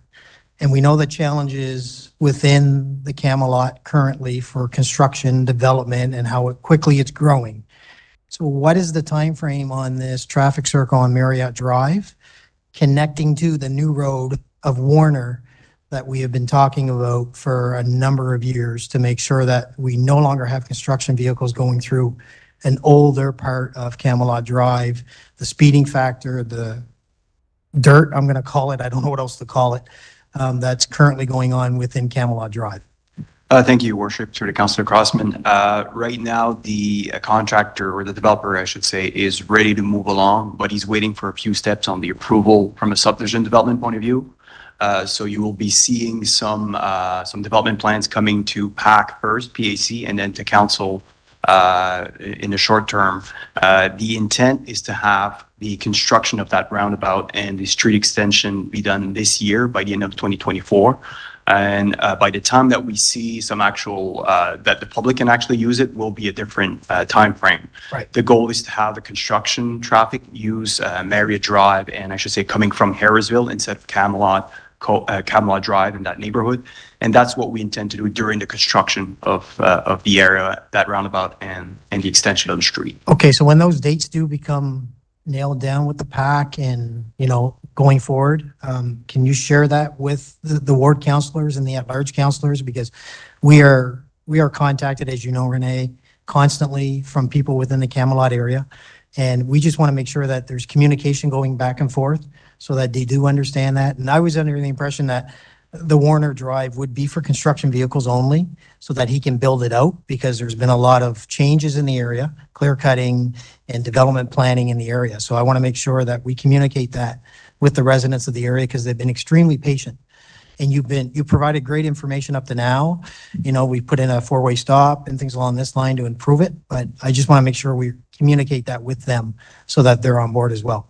For sure, we'll work with our planning and development counterparts and. Great, thank you, Your Worship. That. Thank you, Renee. Thank you. Any other questions? On the question, all those in favor signify by saying aye. Opposed? Motion carries unanimously. The second recommendation out of that meeting is that Moncton City Council authorize the city to enter into a new formal 5-year contract with People for Animal Wellbeing, with an option for either party to terminate on a 6 months prior written notice for the continued provision of animal shelter and control services, and that the mayor and the city clerk be authorized to execute all necessary documents and to affix a corporate seal thereto. The background on this is currently the City of Moncton uses the services of People for Animal Wellbeing, PAW, to aid in the enforcement of bylaw H202, City of Moncton Animal Control Bylaw. This involves capturing and impounding stray animals, investigating dog bite complaints, providing expert testimony in court cases, writing incident reports, providing humane care to animals under their supervision, daily patrols of parks and trails, after-hour emergency response, and the public education on responsible pet ownership. The proposed contract with PAW will continue to aid the city's bylaw enforcement division, who conducts and reviews and investigations. In addition to providing the above noted services, they offer animal shelter services for all impounded animals and shelter services for Greater Moncton. Thank you. Is there someone who wishes to move this recommendation? Thank you, Councillor Butler. Seconded by Councillor Steves. Any questions? Go ahead, Councillor Leger. Yeah, thank you. I guess I'm concerned mainly because we were presented with some figures comparing ourselves to other municipalities. And I find that the cost per capita is quite high. And so I know that we don't have a lot of options. However, I would wonder why we would immediately enter into a 5-year contract when we could enter into a 1-year contract with the possibility of renewal to the term to up to 5 years, but then give council the opportunity to do to have data from that 1 year that indicates is it working the way that we're projecting it's going to work. The accountability piece. There's a lot related to court cases, to evidence and so on. And as much as I trust that this could be a very beneficial partnership, I would have preferred that we could look at this, particularly because the cost is much higher than other municipalities. So I don't know if someone can comment on that. And I don't know if it's just an amendment to say that in principle is 5 years, but after year 1, we review it and we see what it is indeed that we have signed up for.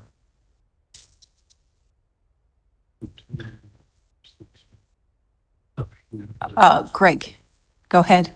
Thank you, through your worship, to Councillor Leger. Just a couple comments. One on the cost per capita. When you look at the adjusted cost of the contract, it brings it in line with cities like Waterloo, Coquitlam, things like that, around $4.50 per capita. So the original spreadsheet showed, at the cost we're paying now was $8.21. When you calculate the new cost, it's actually only about $4.50 in that range, which is in line with those other communities. With respect to the 1-year term, we do have a 6-month opt-out in that contract. So as we look and see, one of the important factors in the contract is a service level, make sure the service levels are monitored, maintained. And as we move along with that, that's something that's going to be adhered to and managed between bylaw, and I think we'll look at a neutral individual within the organization to help make sure that moves along. So in response to your comments, I think the 5-year gives some stability also to both parties, but we still always have that 6-month opt-out that we could use if we see that services aren't rendered the way we'd like them to be. Well, thank you. Well, there's certainly new information to me because we were looking at a cost per capita of $8.21.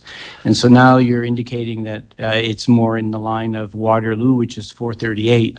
So it would be, first of all, nice to get an update. And secondly, what has brought the cost down by $4 per capita? Again, keep in mind the cost was on that spreadsheet was the cost that we have been paying in 2021, 22, 23, the $665,000. Was what that to show that difference, and that sheet was put for council to review. Now we could have updated when you look. So beginning this year, for the next 5 years, we will be paying approximately $4.30 per capita. I'll do the exact $4.50. I'll do the exact. Or $4.50. In that range, correct? Yeah. That is helpful information. And the 6 months, what are the checks and balances that will happen between now and 6 months from now, so that is the plan to bring an update to council on now we're reaching our 6-month point, which I think is rather short myself. That's why I thought a year would be better. 6 months. It's basically we have notice to give notice, a 6-month notice. So if we find that things are not working well, that the services are not being rendered the way we'd like, the service levels aren't meeting the requirements, there is a notice period of 6 months. At any time. At any time. At any time. Okay. All right. Thank you. Any other questions? Go ahead, Councillor Crossman. Thank you, Your Worship. Greg, I'm not sure this question is directed at you, but maybe you can answer it for me.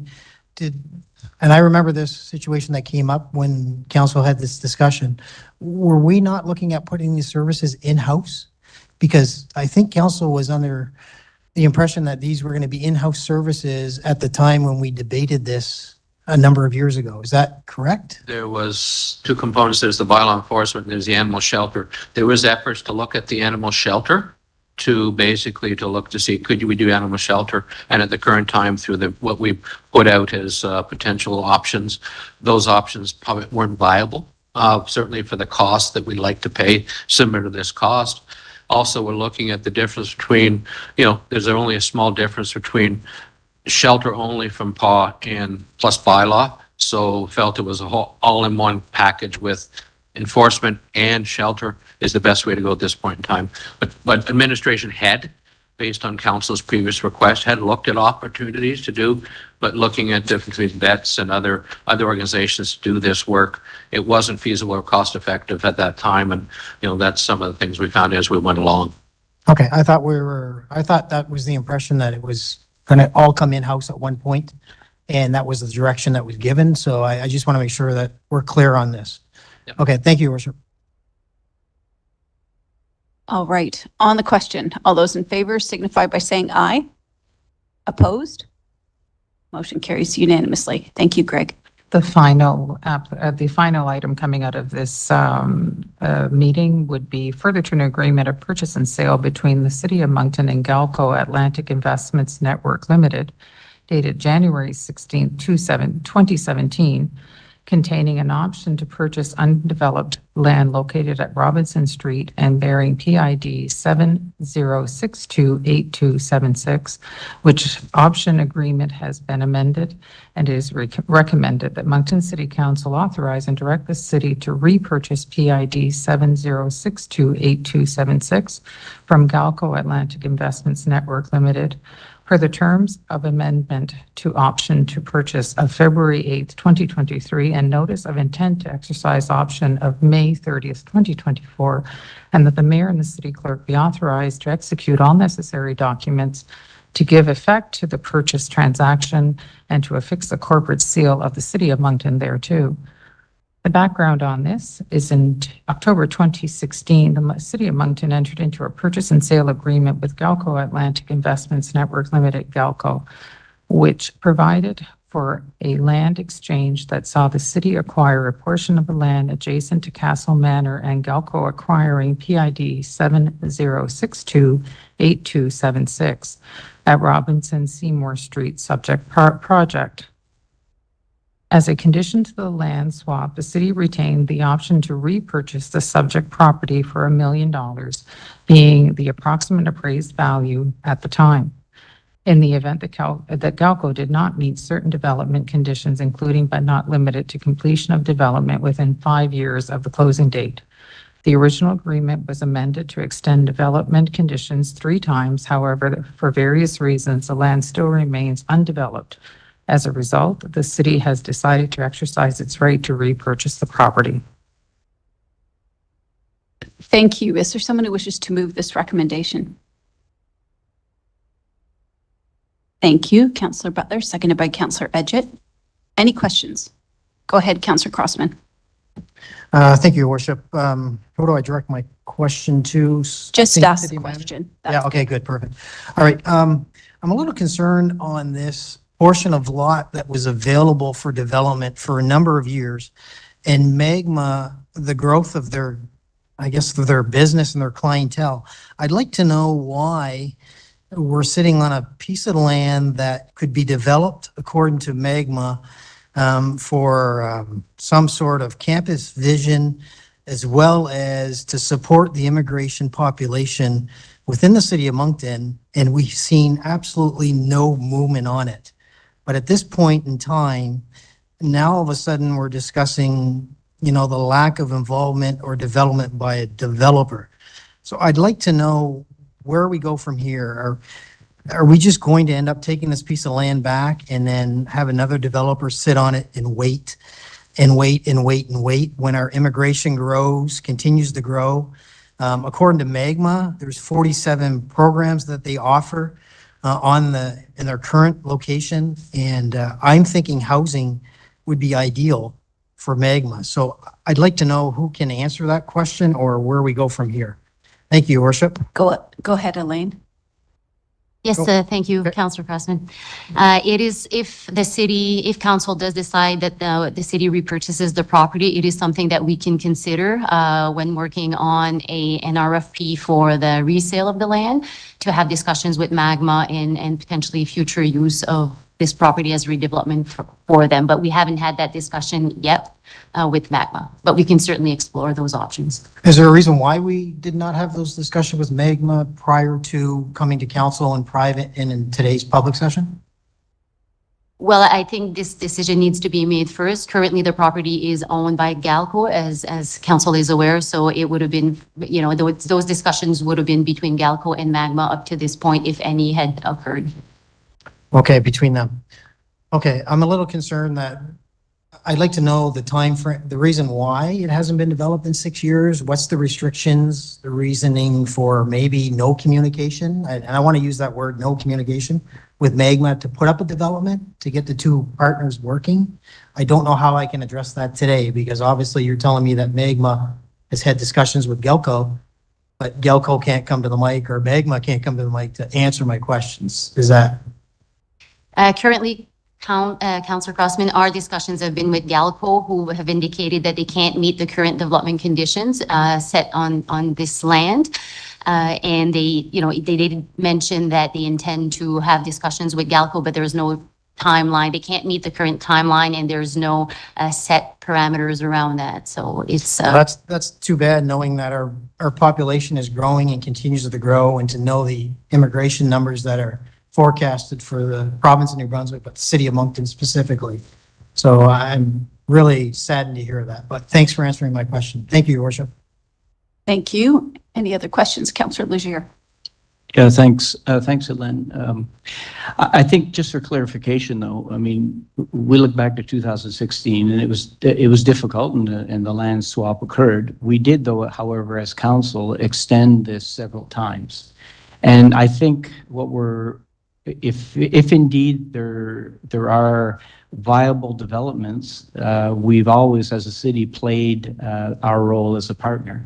And I think if there was a clear plan with respect to whether it's a request for proposal for that property and for development, I think it puts us in a position, probably a stronger position. And I think that for that reason, I feel that this is the right move, and we will open up other opportunities. And it certainly does not stop Galco from, for example, putting in a proposal for a property that is there. And after all, there is $1 million check that will be issued for this property. So I think that's sort of the context. It for sure has opened up a discussion in the community, and so I think those things are positive, and we'll see where all of this brings us.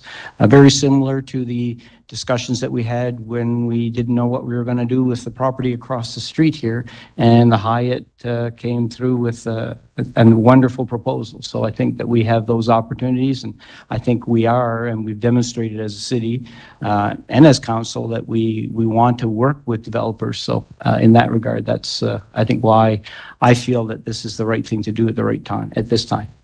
Thank you. Thank you. On the question, all those in favor signify by saying aye. Opposed? 2 nay votes, Councillor Thériault and Councillor Crossman. Motion passes.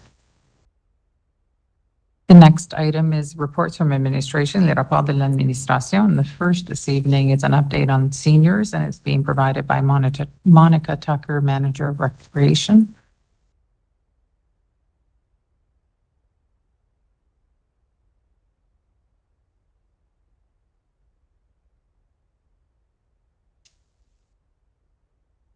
Welcome, Monica. Administration would like to provide City Council an update for the senior programming file.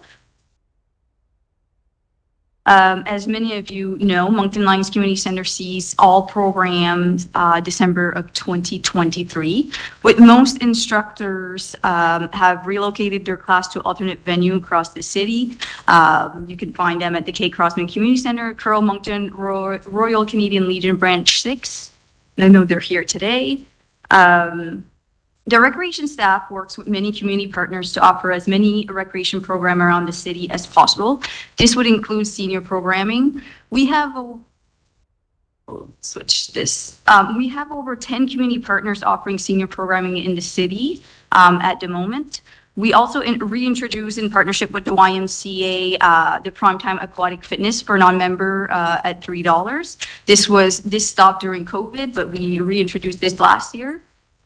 June was Parks and Recreation Month. Recreation staff partnered with Centennial Outdoor Center, Lawn Bowling, and Tennis Moncton to provide some senior-specific programming, which was very successful. We do acknowledge that there remain gaps in recreation services for seniors, especially when it comes to social activities. I wanted to take a few minutes to highlight some of the City of Moncton initiative that has happened in the past or new initiatives that are happening now. The Senior Advisory Committee was formed in 2004. The Recreation Master Plan Phase 2 that was accepted in 2023 provides guidelines and best practices for senior programming.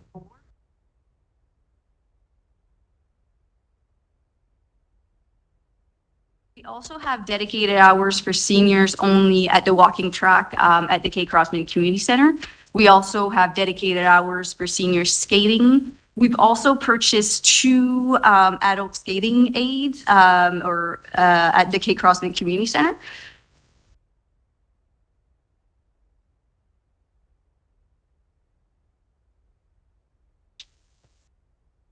We also in the last few years, we've worked with the Seniors Advisory Committee and the recreation staff on providing senior-friendly trails. So we've added benches at every 300 meters. We've added washrooms. We have also added some signage to help seniors feel safer in our trails.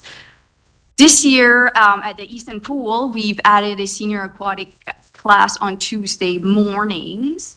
We also will be introducing, starting next week, a seniors swim hour. After the aquatic class on Tuesday, seniors will be able to have a time just for them that they can swim. We've gotten the requests this week about seniors wanting to have time to go where it would be less busy. So it was easy to implement on our side of. One of the major feedback we received from seniors was that they didn't know where to find information on what's happening for seniors. So the recreation staff, in partnership with the communication department, have worked at providing a dedicated page on the city website where you can find information on seniors. If you are still receiving your water bill in paper copy, you'll see on the screen there, you see an insert which is mainly focused on recreation and seniors programming. So you'll find that in your with your water bill. We also use social media as well. Even though the city is offering some senior programming and have great community partners, we do acknowledge that there are some gaps and that we could be doing better. You'll see in the recommendation in the CRF that the city's recreation staff is proposing adding additional resource by adding a new community development officer, plus programming budget for 2025. We hope to have council support on this request. Questions? Terrific. Thank you, Monica. I'm not sure who's first here. Councillor Leger, did you wish to move this recommendation? Sorry, I didn't catch who was first. Was it Councillor Bourgeois? Were you first? Go ahead. Moved by Councillor Bourgeois. Is there a seconder for it? Councillor Leger. Councillor Bourgeois, the floor is yours. Oh, I can't. OK. Merci beaucoup, Madame la Maire. Merci pour la présentation. Thank you very much, Your Worship. Thanks for your presentation. I have no concerns with hiring a new resource. But if we look at the history, we're going to get the budget approved in November. So let's say the budget is approved, let's say $100,000 for hiring one person. It would take about 3 months for the job to be posted. Someone from the outside who doesn't know the files, with a lot of issues to deal with, that person will need to consult with the various groups. So this brings us to the summer before anything moves. There won't be any programming before the summer. So the big problem here is the designation of the Lions Center. It's not something that's talked about enough. So it's more a matter of programming. And I think on the long term, I think we're going in the right direction. But my question is the following. What's going to happen within the next year? So will it take until next July, next year, for anything to happen following the hiring of this person? So what are we going to do in July 2024 and July 2025?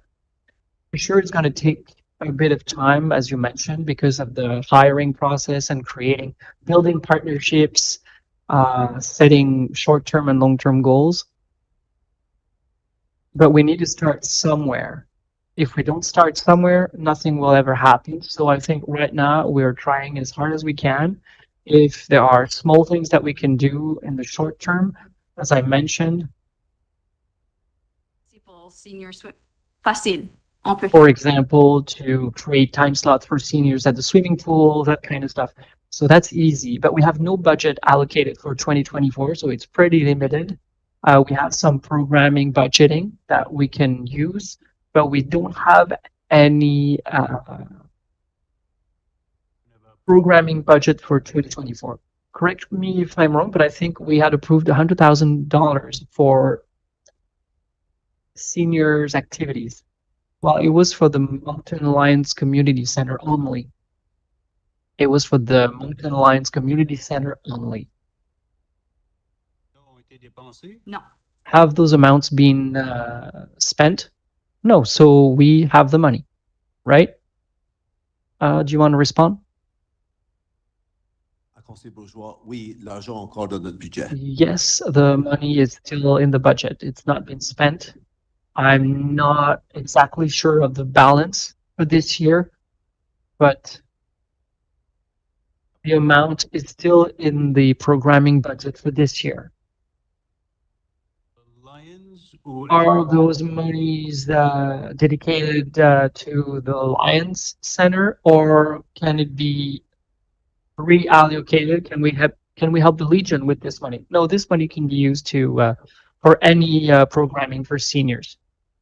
To conclude, I will say that I agree with the recommendation, but I'm frustrated, and I'm not blaming anybody, but I'm a bit frustrated. I just want to make sure I don't blame anybody. I know the details. I've had several discussions in private, and nothing was held publicly before today. And it's been going on for 10 months. As a counselor, I've been waiting. I don't want to blame anybody, but we have seniors that keep asking if progress is being made, and I wasn't able to answer anything. So, like I said, I don't want to blame anybody, but something happened last fall. Something happened between last fall and your presentation today. I think it took too much time. There's a problem somewhere. We dropped the ball somewhere. I think we should have made that kind of progress. I think programming should have been able to be offered in March, if not January. So I'm disappointed, I'm frustrated, and I think what I'm saying reflects what a lot of seniors told me. And I hope this will spark a discussion to start to address gaps starting the fall, winter. And by the time the new person is hired, sets up an action plan and hits the ground running, I hope something gets in place before that time. Thank you, Your Worship. Yeah, thank you. I guess I'm not as understanding, perhaps. I have a hard time trying to figure out what has happened over the last 6 months. So I guess my first question is there a reluctance to have approached other organizations that were delivering services to seniors and partnered with them? For 2024? I'm sorry, I can't hear you. For 2024, you mean? For 2024, yes. I think it was a little hard because even though the Moncton Lions Community Center had ceased all programming operating, they were still meeting as a board on a monthly basis. So we really didn't want to come to council and ask to spend some funds that they were working on maybe on a solution, right? If they came back in 3 months in January and they had worked and they had a plan, we really didn't want to have already spent all the funds, right? Now we do know that they are dissolving, and I think we are in a position to talk about using those funds and partnering with groups. And also we had a lot of groups come to us, which was great. And then it was, how do we want to divide that? But we really didn't feel comfortable in the beginning when the board was still meeting on a regular basis. Okay, that helps explain a little bit. It would have been nice for us to know that. And so I understand there are other organizations, because I've met with a couple of other groups who are interested. And I think that, what I would like to see this evening then is that we finally begin to fund organizations that are delivering for seniors. I went and took a look at the City of Moncton website, and I went to the seniors page, and my comment would be that it's pretty weak. And so it would be good to be able to update. For example, I brought it up a few minutes ago. So, just as an example, I go to Curl Moncton. It says open practice and adult leagues play throughout the week. Please reach out directly for more information. I go to Tennis Moncton. For questions, please reach out for directions. Pickleball, it's a year-round facility. For more information, reach out directly. It should be really, what is it that's being delivered at all of those, and when do those events occur, and so on. And I hope that we can incorporate, for example, what the Legion is doing, maybe what Sant Aberdeen wants to do, and there are others. And I think predominantly it's about having activities in a variety of different venues that are comfortable and meet the needs of seniors for where they are. And so a lot of activities that happen at the YMCA are great activities, but some seniors who have mobility issues may not necessarily want to be in and around such a number of people. And so that's why a lot of people have gravitated to the Legion, for example, because they feel comfortable. They feel, and I just use that as an example. I think, though, we can go a little bit further. On a besoin, par exemple, des activités francophones. C'est pour cette raison-là que je pense. For example, we need activities for French speakers. So that's why we need activities such as what the Aberdeen Center does. So I hope we are going to succeed.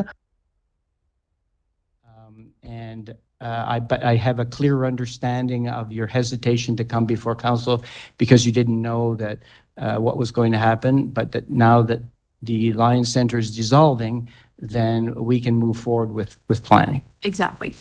Okay. I'll just comment on why certain organizations are on our website for seniors and why certain others aren't. The Royal Canadian Legion, we currently don't have a partnership with, and that's why. So we would classify it as a private. That's why it's not on our website. But if we were to create a partnership, they would be on our website too. And the other reason why we don't put all the information, like you said, Curl Moncton, and we make them reach out, is that it takes a lot of resource for communication to make sure that that's updated every day and making sure that they're still offering those programs. So it's a little bit easier to push for them to contact, instead of us calling, let's say, every few weeks or a month, because depending on season, to make sure that it's still updated. And I understand that, and I understand that if someone's a partner, then they're on the site, but we also corporately, don't we have as a city, can we not find a way to highlight those organizations? There are organizations out there who may not necessarily need our support, but if they're developing programs for seniors, we should have some way of being able to help them, even in the dissemination of their information and communication. So I would just leave it at that, and I do appreciate the extra information. It's been helpful. Thank you. Merci. Thank you. Councillor Kingston. I had Councillor Kingston, then Councillor Butler. Thank you, Madame Mattis. And I think it's a very positive seniors update. We can all certainly look back in the past, and you identified gaps, Monica, which is a good way to put it. And we all wore the gaps, city staff, administration, and council. Great move forward. Nice to know today that officially that holding back the 130K per year for alternate solutions can be applied to the Legion and other service providers in the Greater Moncton area. The website link, I think, is great for the city partnering recreation programs. A more printed material I couldn't advocate enough of. I know we all have computers. I'm a senior as well, quite engaged, but our newspaper now thrice weekly, and the odd ad in that paper wouldn't hurt either. French and English, obviously. Pour nos citoyens, citoyennes. So certainly it's a new position, very positive, and I'm very excited. Forward steps are being taken, and that's the main theme here today. Thank you very much. Merci beaucoup, Madame Mattis. Thank you. Councillor Butler. Thank you, Your Worship, and thank you, Monica, for the presentation. I know how hard that your staff works on this, and I really think, we've talked about a lot of things, but we forgot to mention about this new community development officer, which is really going to help us in trying to point where our gaps are. But I think, didn't we speak about this community development officer was also going to be with the youth, not just with the seniors, or was it just for the seniors? Yeah, no, I think it would be seniors and youth. Yes, that's what I'm saying. So, but I'm thinking I must have missed something here, because when we were talking about why this has taken so long, I had thought that Councillor Crossman and wasn't it Deputy Mayor that had started another committee or had been on a committee that you said you were bringing something back in the fall? I had thought that we had put the brakes on everything until something came back to us. No? I'll speak to it. Well, okay, so that was my understanding, that we were kind of waiting in the wings to see what was coming back and what was going to be suggested. We have a couple choices what we can do here in the long range forecast, right? We have helped the homeless to stay on the snowbanks that they wouldn't die. So we've closed the line seniors to seniors. So we have two choices. We can open it back up to seniors down the road, or we can build a new facility for them if that's what council requests, or what this new coordinator thinks down the road when more studies and data are collected. But that's really where we're at with the senior. I'm so glad that, when we talk about the seniors, I sat on the board for many years, and I can say that they're very good at finding ways to promote themselves and how they get along. So I see that, they've found other places like Curl Moncton. They've gone to the Legion, which is really good, and had their doors open to the Y. So, sometimes when we just kind of stay out of it, they can get a lot of things done too. So anyway, I'll leave it with that. Thank you, Worship. And I look forward to maybe Councillor Crossman saying exactly what was going on there. Thank you. Thank you. Councillor Crossman. I have you up next. Okay, thank you, Worship. I thought Deputy Mayor Terrio was up next. So Councillor Butler, I'll answer that first. The whole initiative of the seniors being and council deciding that MLCC building on St. George Street was no longer viable for them, came to council under the province of New Brunswick. And you remember this well, we had to make a motion in public, and the province wanted that building for emergency services. They deemed it as an emergency to get the homeless off the street, to exactly what you're saying. But the situation's changed since then. That is no longer an emergency building under the province. As you know, John Howard Society is in there. They are a nonprofit agency. They are in there and they are being paid by the province, and the city of Moncton owns that building. And to me, that was not the initiative that council agreed to take the Moncton Lions Senior Center away from them at that time. We agreed to an emergency shelter, and I was part of that. I agreed to that. But the rules have changed. Everything has changed since. It's no longer an emergency shelter.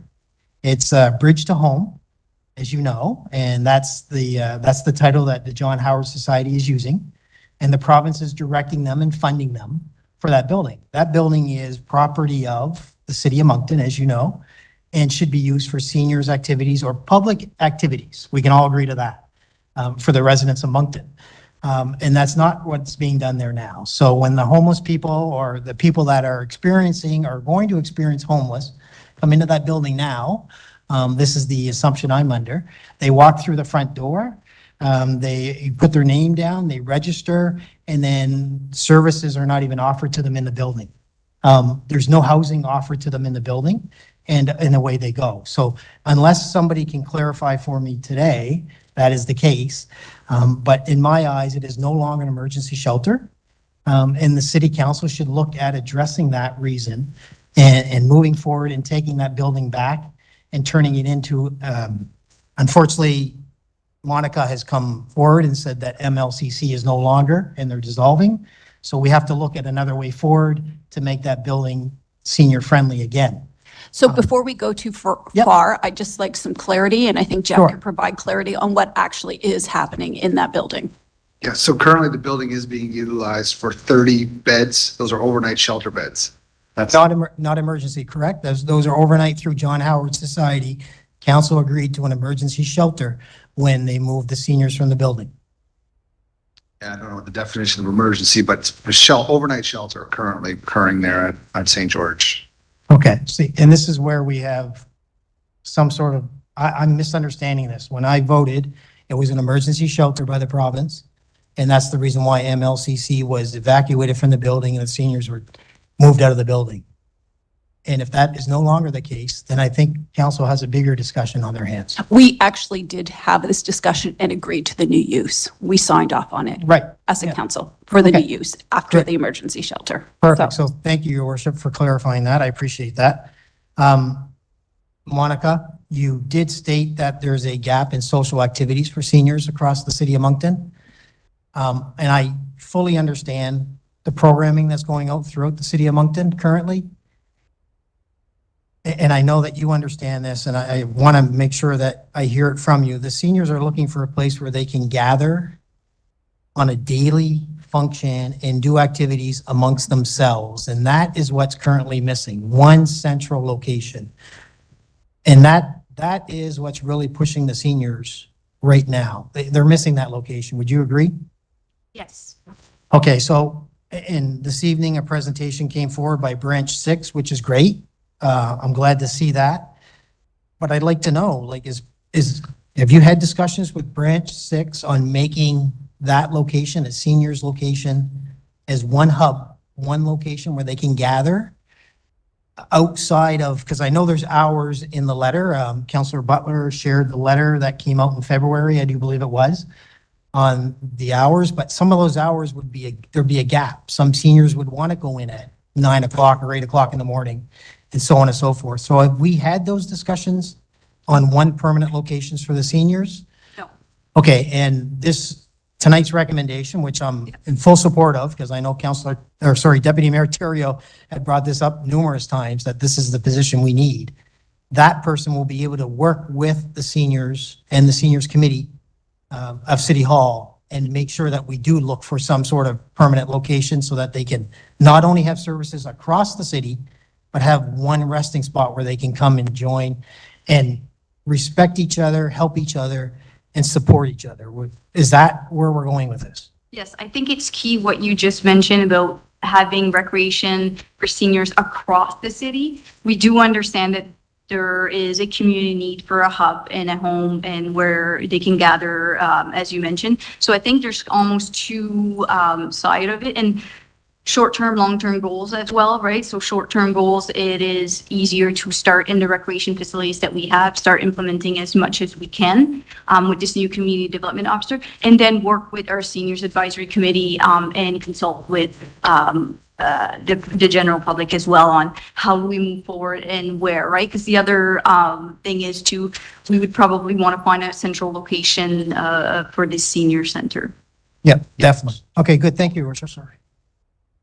Thank you. Is there anyone else? I believe everyone has had oh, sorry, Councillor Terrio, or Deputy Mayor, go ahead. Faut que je passe le bout. OK. Vous m'entendez? Can you hear me? Thank you. Thank you, Monica. I'm very pleased to see this motion and to see that we're going to have a position, this new position. So we've been talking about it for a long time. What disappoints me somewhat is the time it took. I would have liked it to be a little quicker, because seniors in the city of Moncton have been around for a long time, and they are a part of the city. It's not something new that just happened. But what concerns me here this evening through these discussions, and I quite agree with all of the comments, but we have to create partnerships with existing groups. So we have to have a network, we have to have a hub, a central location as well. But what bothers me is that I'd like to see if there's an inventory, perhaps that already exists at the city, I don't know, an inventory of all of the different groups that exist that work for seniors. Where are they located? Can we coordinate all of this? Do we need one central location? Or perhaps what already exists can work, but we just need to better coordinate activities for our seniors. And well, that's what this new community development officer would do. Currently, with the lack of resources, it's very difficult to do all of that research. And as you mentioned, yes, that's the need in the community. So we want to make sure that we want to do things correctly. We want to make sure we take the time to do it correctly. But also we want to engage the greatest number of seniors possible. We use our public forums online to a great extent, but there are other areas that we're going to have to go to make sure that we hear the majority of the seniors and that we truly understand their needs. Well, thank you, Monica. Somebody else. So I think the budget for seniors should reflect the population of seniors in our city. I don't think it does at the moment. So what is the budget and what are we going to be working with? So it's not just hiring a seniors program coordinator, but what else? Are we going to do this study, this inventory? Are we going to contact the Legion, Aberdeen, others? And what's the budget for all of that? I'll let Jeff answer. Thank you, Your Worship, to Councillor Terrio or Deputy Mayor Terrio. The one thing for the budget right now, we have around 130,000 in our budget, in our current budget. We have started the budget process internally as of now. We will be coming back to council on a couple of occasions before budget deliberations in November. But that will certainly be an option for council at the time if that funding, if there's a need for that funding to be increased or so on.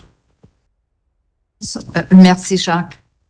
So you would have 100 130,000 for perhaps the program director, plus 130 for, No, currently we have 130,000, but I think it's a little bit more than that as well, though, because we have funding. For example, we provide funding to the YMCA, we provide funding to the Kay Crossman Center, we provide funding to the Moncton Coliseum for those activities as well. So I think direct funding that was previously allocated to the Lions Center is 130,000, but we still have a lot more funding that our seniors community uses in our community. Now, that being said, that can be increased, and those are decisions that council can make during budget deliberations.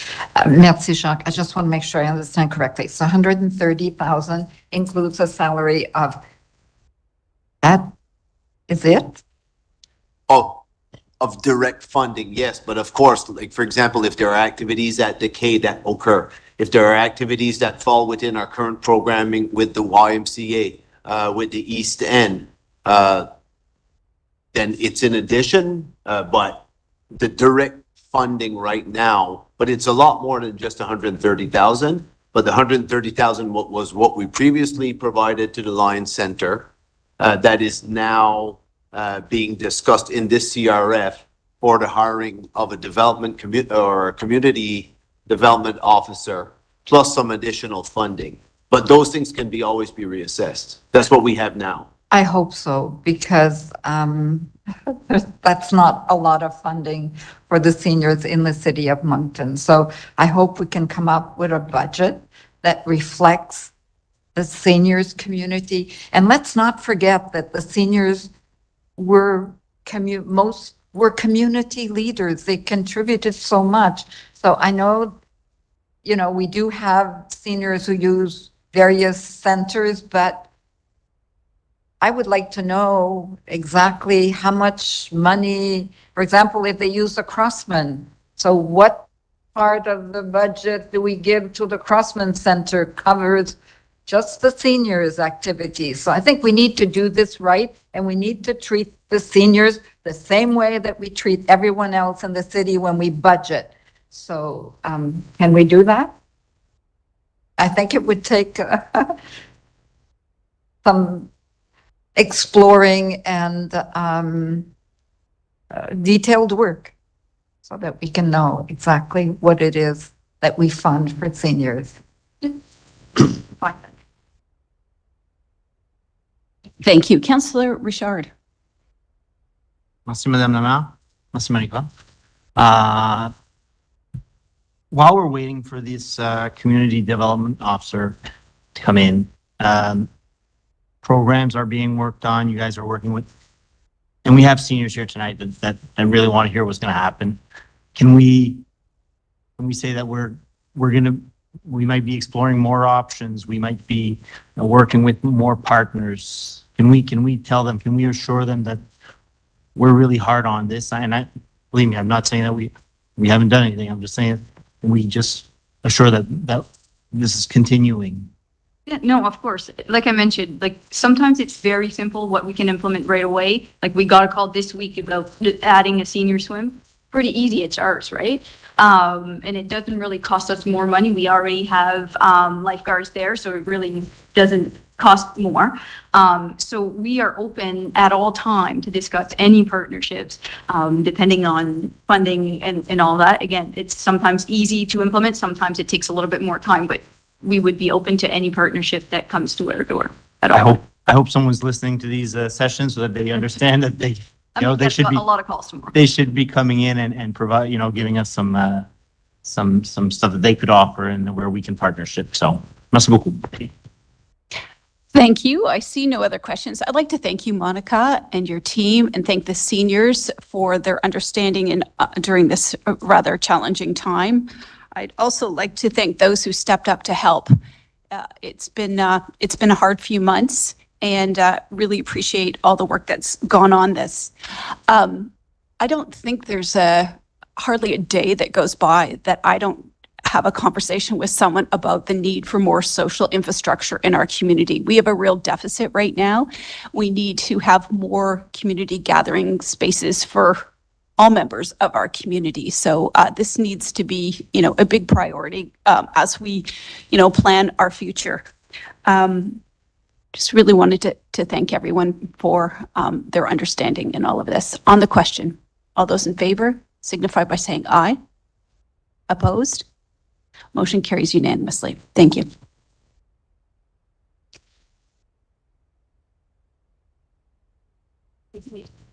Hello. Your microphone. So this motion has been moved, it is done, so you can perhaps put another motion in conjunction with that. Councillor Leger, did you want to do Yes. that or? Second it. Okay. Yeah, so I guess sort of coming back to the availability of the funds now. And thank you, Councillor Butler, for circulating the letter that was sent to council on February 22nd.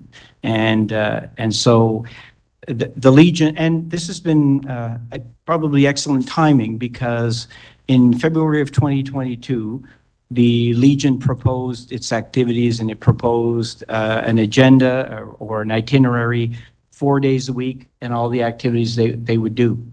And now we're here in July, and they tonight have told us how successful this has been. And at the moment, they have 345 seniors that are coming to their facility.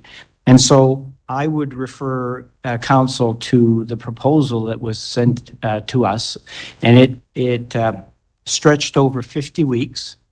It amounted to 24 hours a week. They were asking for $70 an hour to offset the costs. And so that was for a total of $84,000. It's clear in my mind in terms of some of the things that they said they were going to do that they're doing.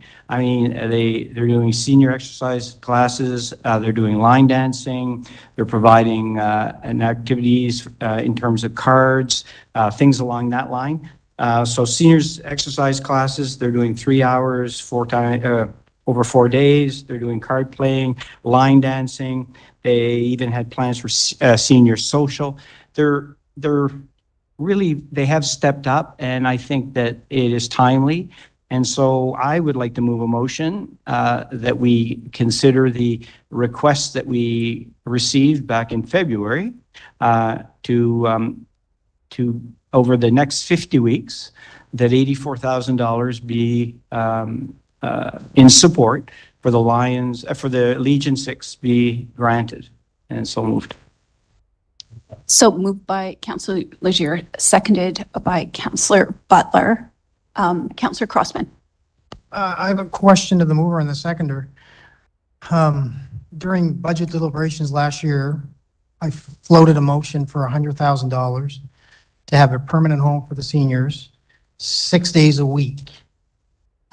Is there some way that we can get the branch 6 up to 6 days a week for $100,000? Because if I do quick math, 24 hours a week, what's a week? 7 days or 5 days is my first question. If it's 5 days, that's 4.8 hours a day for seniors activities.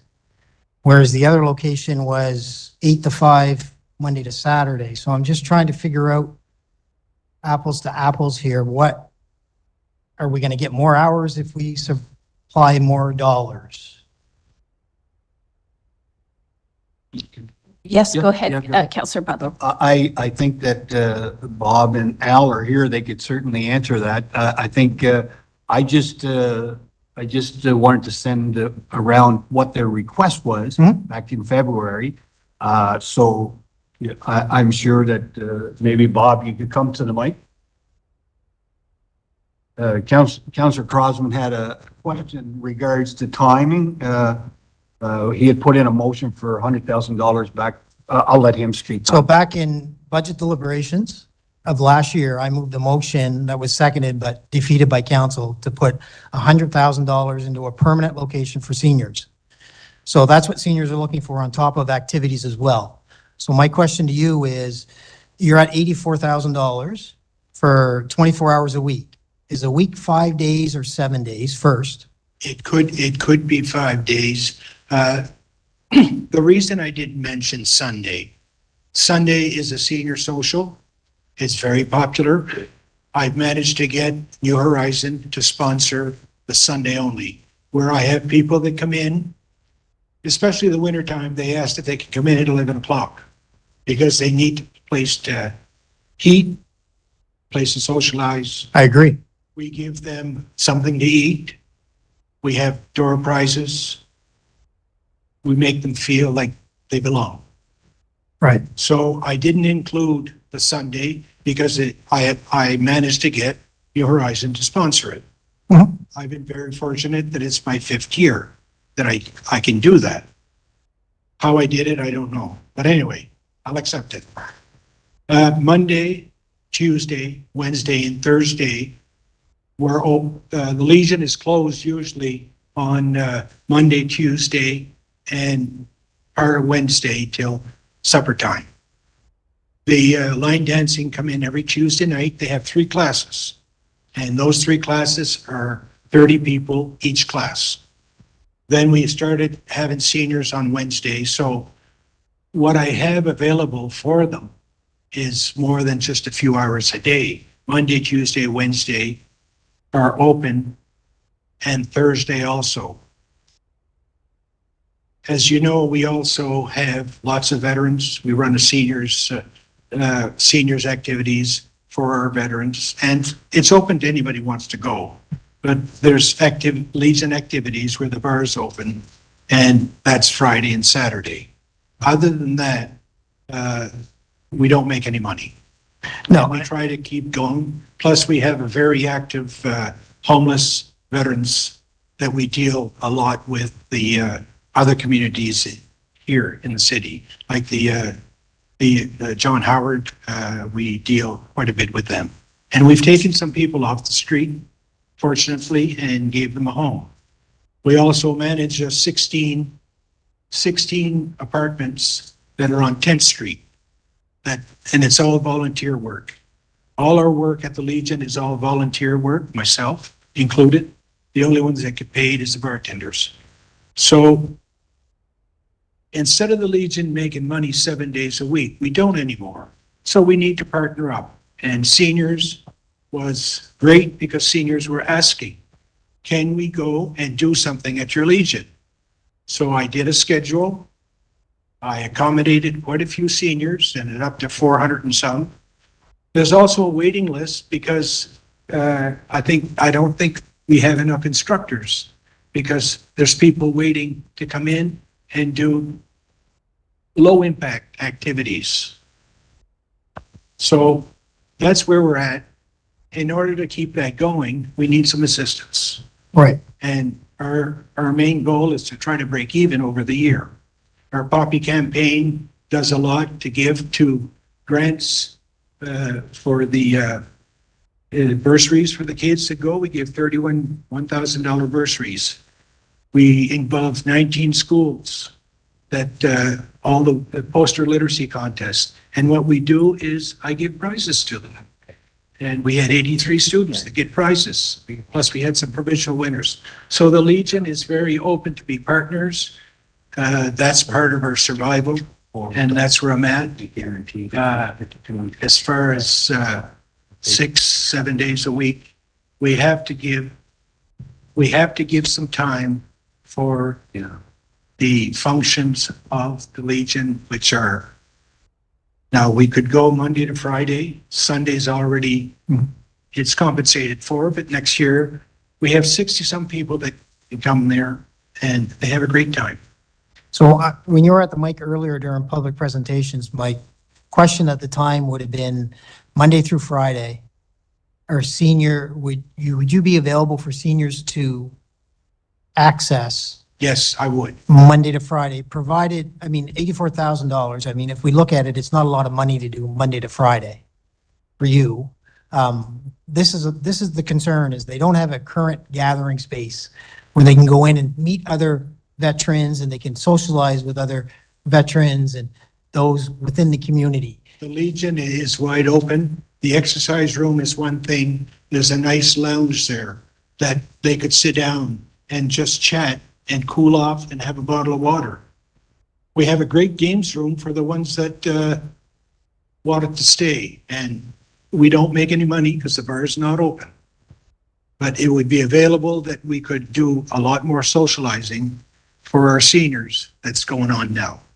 And I think, I don't want to make an amendment, I will make an amendment to go up to $100,000. If this is what's being offered by the branch and that the city of Moncton can work with the seniors for that one location to move forward, I think $100,000, quite honestly, would help you a lot more than 84. It would allow you to open the doors more often for seniors Yes. and to invite them into a welcoming and safe location. And it's So- also, I have a caretaker and the cleaning is good. And that's one thing that the seniors like.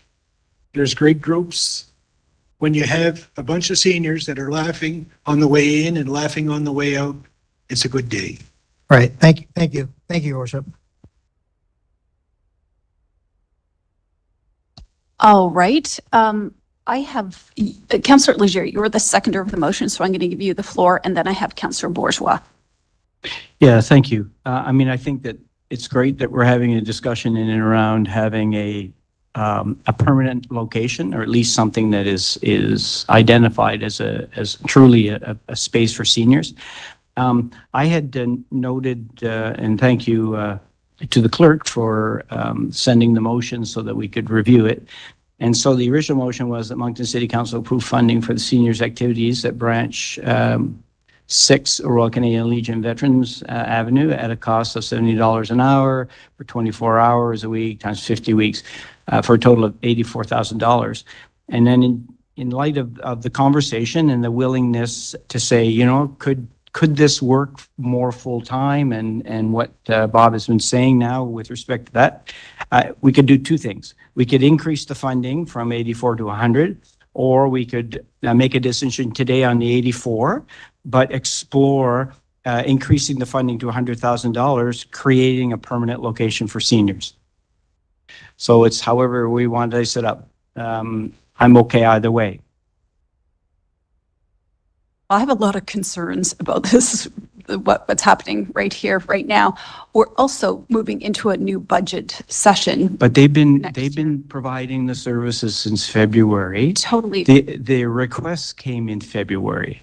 So I'm prepared to stand by the original motion. And if we want to look at extending it and maybe, broadening that for the new year, that's fine. But at least the minimum is we give them the funding for the $84,000 to continue the programs. And in fact, they might even be able to expand the programs and show us again how effective it is. So I'm okay with that. Thank you. Councillor Bourgeois. Merci, Madame la Maire. J'ai une question. Thank you, Your Worship. I have a question Monica, for Monica. for Bob after.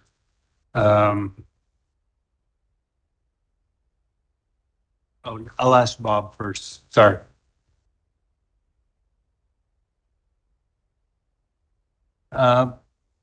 You're asking for 84,000 from your original letter. Do the seniors pay anything for these activities? Right now, I charge $30 when they have a session. It usually takes about an hour and a half. They got to set up. That's what I charge. So I thought it. $30 per senior? No. No. Maybe describe what a session is.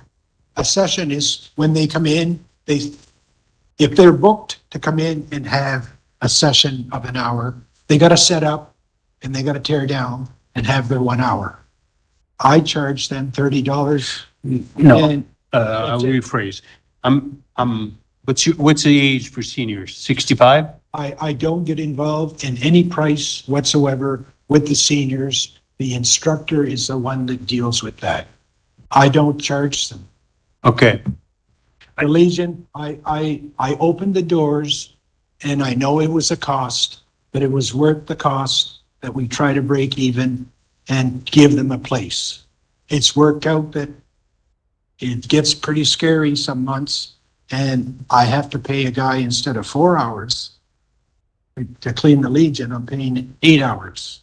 then we have their electric bill, and we have et cetera, et cetera, et cetera. I get that. My question was, do you charge the seniors that participate in these? I charged the group that, the instructor that came in, I said, I'll charge you $30 to.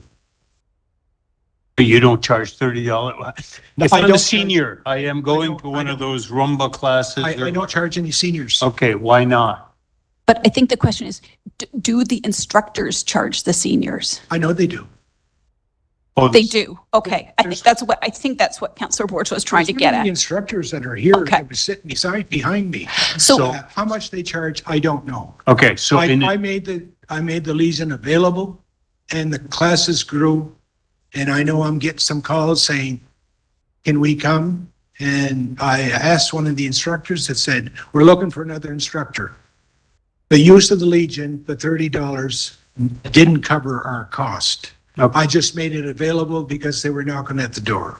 okay, so the city of Moncton, the citizens of Moncton are, if this motion passes, are going to give you a check for $84,000. What exactly are we getting? What are we paying for if you have this facility and you hire or you let instructors come in and the seniors pay the instructors? So what exactly is the $84,000 for? The only ones that are being paid is the ones that have an instructor, they pay them. I mean, like the card players come in the afternoon and they play, there's 25 or 30 of them. They come in, they play, there's no charge whatsoever. They throw a toonie so they can have a little party at the end, that's all. I don't charge them. Okay.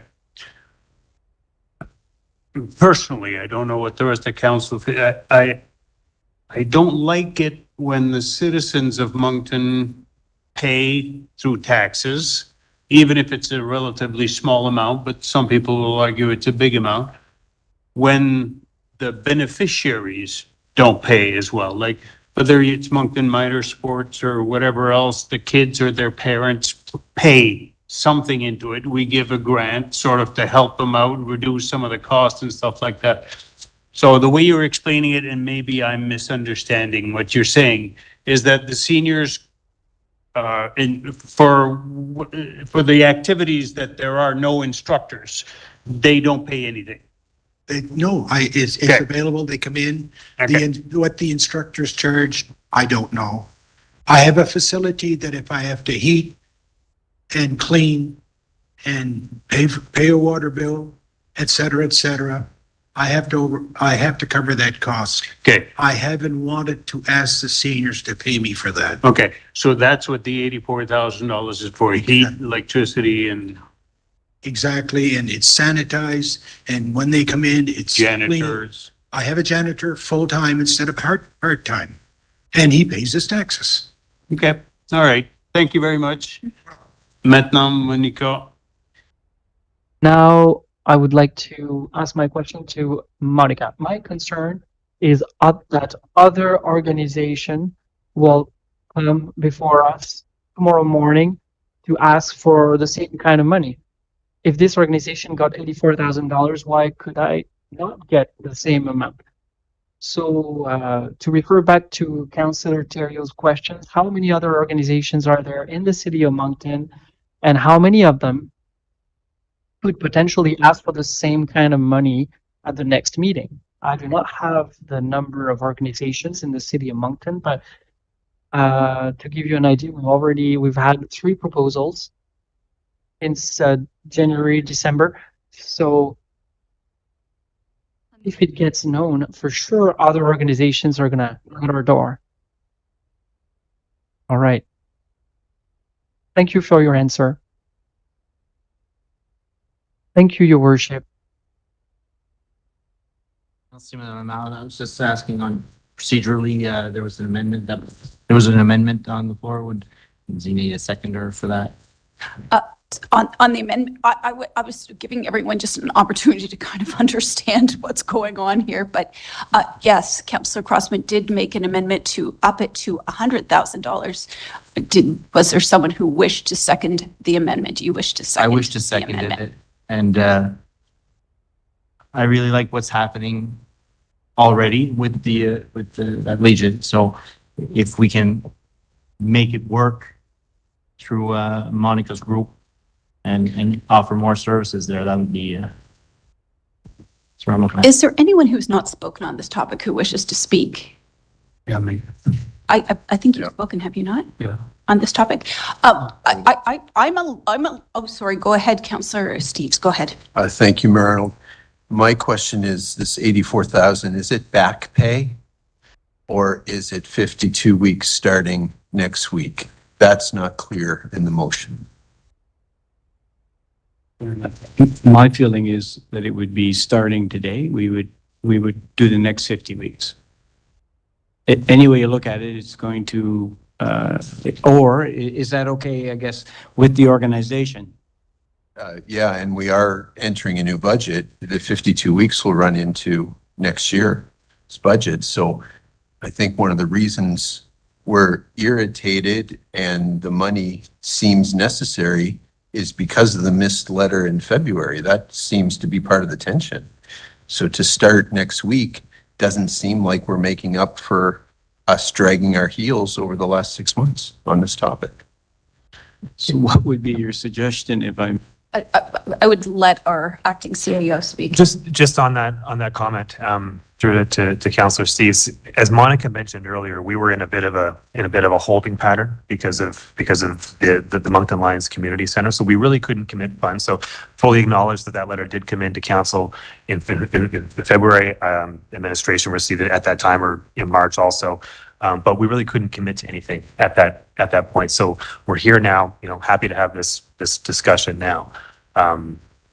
But that is a very valid point. Are we talking about moving forward for 50 weeks? Are we talking about potentially just moving forward until the end of the year, and then we'll make a new decision at budget time for 2025? I think there's a lot of questions to be answered. If the mover and seconder were amenable to it, administration could bring this back to the next meeting after we could gather up questions from council. We could have a discussion with the Legion. Perhaps there's other things that we can do to work with them that may help them besides the $84,000 or whatever that amount may be. So just throwing that out there also. Anyone who has not spoken on this topic who wishes to speak, I would like to chime in. I think this is fantastic. Bob, what you're doing and your team is really terrific. But I think there are a lot of unanswered questions right now. I would really love to see this to go back to staff, evaluate, come back to our next meeting in August with some answers on what are some of the other proposals that we've seen, because there are some other really great proposals. How is this for just to the end of the year? Is it for into next year? I think there are a number of questions that we don't really have the answer to right at the moment. And that's what I would very much like to see is, some of these questions answered and come back to council at our next meeting. Fully supportive. It sounds like you've been doing yeoman's work, and I know you have been. And you should be able to have some of those costs covered. But I think we also need some answers on some of the other possibilities in our community right now. Round two, I have Councillor Crossman, Councillor Butler, and Councillor Deputy Mayor Theriault. So, Councillor Crossman. No, Your Worship, I'm sorry, I have nothing around two. Thank you. Councillor Butler. Yeah, I would like to, first of all, ask our CO of Finance, Jacques Doucet, there to let us know, so how much money do we have in the seniors, or in the budget for the seniors? Is there enough in there to cover this $84,000? And also, I think that I would like to, myself personally, when I was thinking when we were doing this, that we would have started back in February and come up to here, because, these people have been doing that. So I wouldn't want to get caught into another budget year. We'd have a new person coming on in January. So this would cover from March or from February to February. And then by that time we have something to look at. So what's your? I'll take your worship to Councillor Butler. We do have, we had budgeted approximately $130,000 for the 2024 fiscal year. There's been very little spend, maybe around, I'm not even sure, less than $20,000. So there would be funds available in 2024 to be able to cover some of those expenses. However, if we want to calculate from February to now or the motion itself, there would be funds, yes. My understanding was is from February to next February that we would give them $84,000 so that way they would be caught up. So anyway, that was mine. Thank you. Next up, I have Councillor Terrio. Oh, excuse me, Deputy Mayor. Merci, Madame la Maire.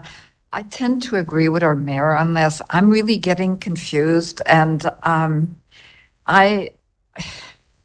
there's an expression in English, how do you say it? You put the cart before the horse. Well, I think that's exactly what we're doing. We don't even know how many seniors group we have in our city. We haven't done the inventory. Should we donate, give money to all of the seniors group? Which one do we identify that we give money to? Do we have a policy on this?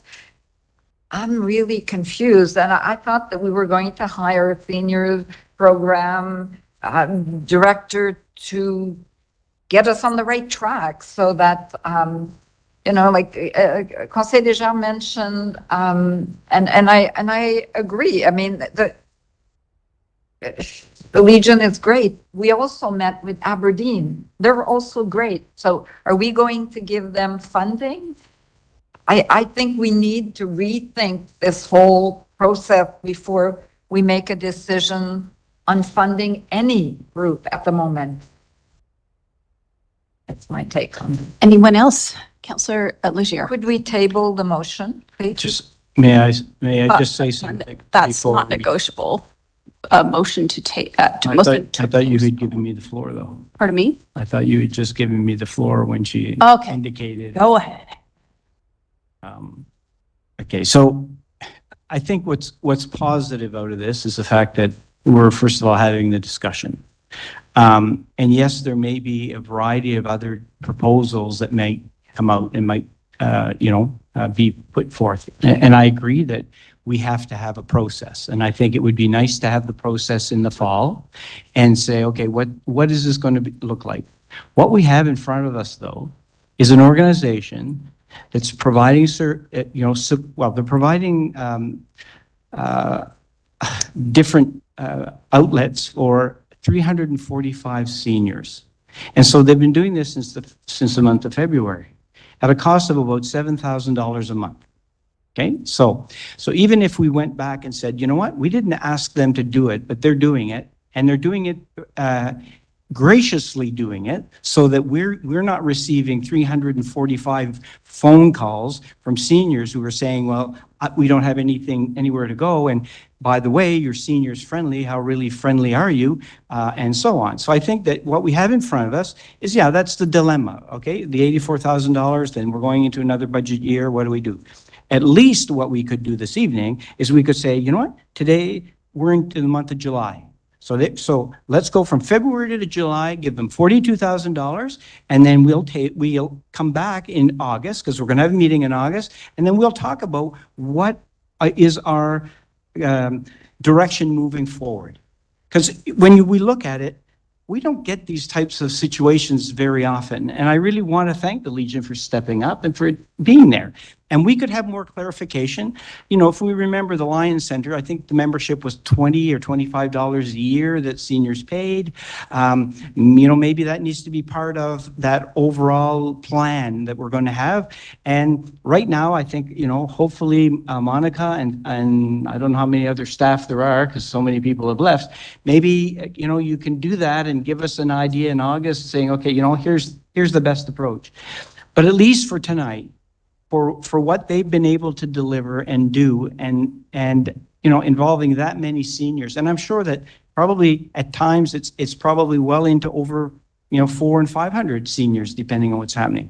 So if with permission, I would change the motion to at least say that we give them funding for services that they've already delivered with respect to their ability to let their have their facility available to the tune of $42,000, which would cover $7,000 a month for the month of February, March, April, May, June, and July. And we come back in August, and then we have a different discussion in terms of, okay, moving forward. How would that sound? I don't know if you were the mover or seconder, do you agree with that? And coming back in August with more details? Yeah, I would agree with that, but I would want to make sure that, that we're given staff enough time to come back with the answers. Like, I mean, it doesn't have to be a full-fledged, I mean, just to figure out, you know, how many seniors are going up there, what they're doing, you know, or for sure. Okay, so Do you, may I ask that, is that enough time? Or we extend it another month to September, for example, you know, August, for example? Monica, please bring us home on this one. Can we say September just to make sure, so that we have enough time to make sure that we gather all the information needed? I'm just concerned August is very quick, so. Okay, so if we did that, then we would add another $7,000 because they're going to be putting that forward anyway. So it would be $49,000, bringing us to the end of August. And then in September, we would be prepared to come back probably the second meeting in September to have a discussion. Fair enough? Okay, I'd be comfortable with that. And I think as well, in closing, it would, you know, it's unfortunate this has developed this way, but I think I want to again say, you know what, it's great to see organizations step up. There will be other organizations, and that's why we need to sort of figure out how to do this. Thank you. That sounds like a very reasonable idea. And the seconder agrees with it. So way back, we did have an amendment. Do you still want that amendment on the floor, Councillor Crossman? Thank you for the question, Your Worship. I'm trying to figure out how we went from a motion to table to a new motion. So I'm lost on that. It's kind of all over the place I need some tonight. sort of direction from administration how we did that before I can decide, because quite honestly, I can't move a $100,000 motion if there's been a proposal to table it in prior discussions. Well, I believe that the councillor had the floor before councillors that said. Okay, so I need to hear the current motion because it's been modified. I would ask our clerk to read us the current Great, motion. thank you before I. Okay. That Moncton City Council approve funding in the amount of $49,000 for senior activities held at the Branch 6 Royal Canadian Legion on Venturers Avenue for services provided from February now to August 2024, and that administration come to council on the September 19th regular public meeting with further potential funding or action. Further potential funding for the remainder of the year? Is that what I understood? I didn't hear it because the mic cut out. To discuss options with council. Okay, and at that point, up to $100,000 within 1 year, like yearly. Yeah, I just want to make sure that that $100,000 is in there somewhere yearly, and that we do understand that the branch could be one location for the seniors to gather. And we're also looking at hiring an employee that will help in that matter. So that I'm okay with, yes. All right. Well, it's been messy, but I think we've made some progress, and I'd like to thank everyone for that. Okay, so Councillor Bourgeois. I'm coming back to an earlier motion 3 months ago by Councillor Steves. Is it possible to have it in writing now? Yeah. Yeah, that's a great idea. Yeah, no, it's a very good idea. Convoluted motion.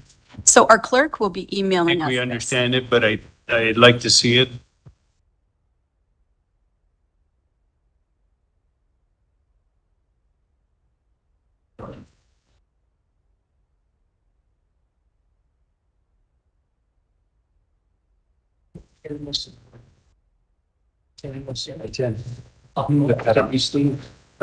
Non, lui avait dit ça serait de la fin de, quand on a des résolutions comme un juge spécial comme ça, il devrait l'avoir par écrit avant. Well, funny thing.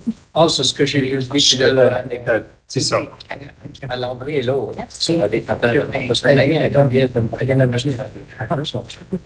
Oui, mais c'était... So, parce qu'avec le commandeur de change, est-ce que c'est pas là?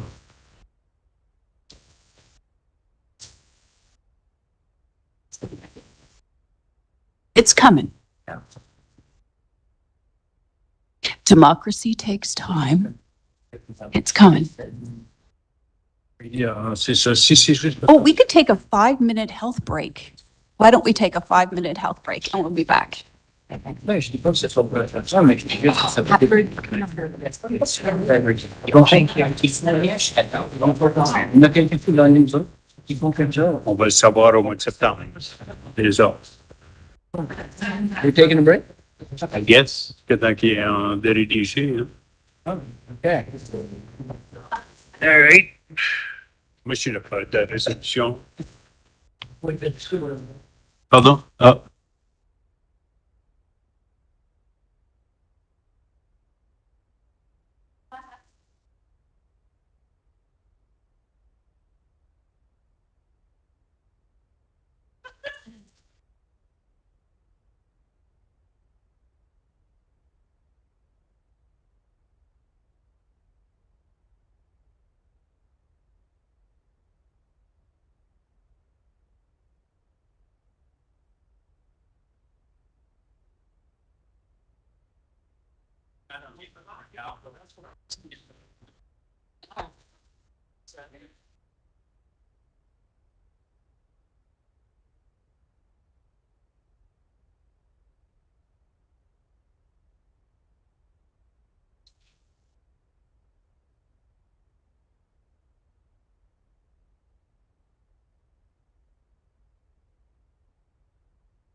All right.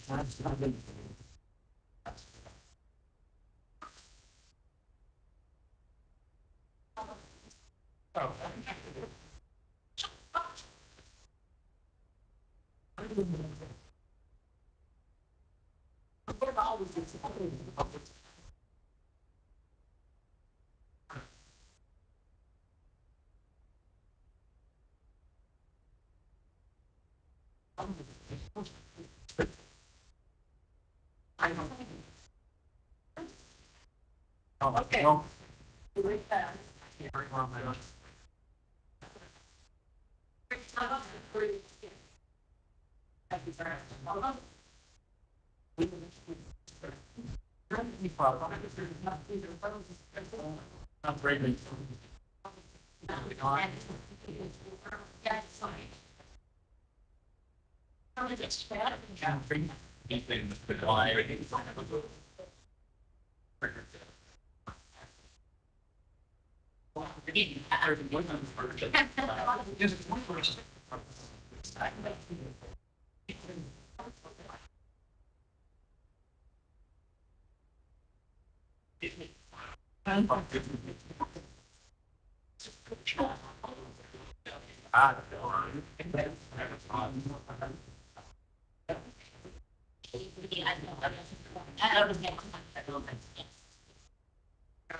Oh, there's an extra zero on 49,000. Oh, ignore.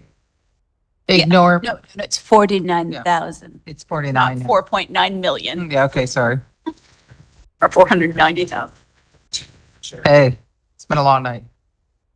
Yeah, it did. That's what we'll go with. Okay, so the motion that was just sent to council was as Order, follows.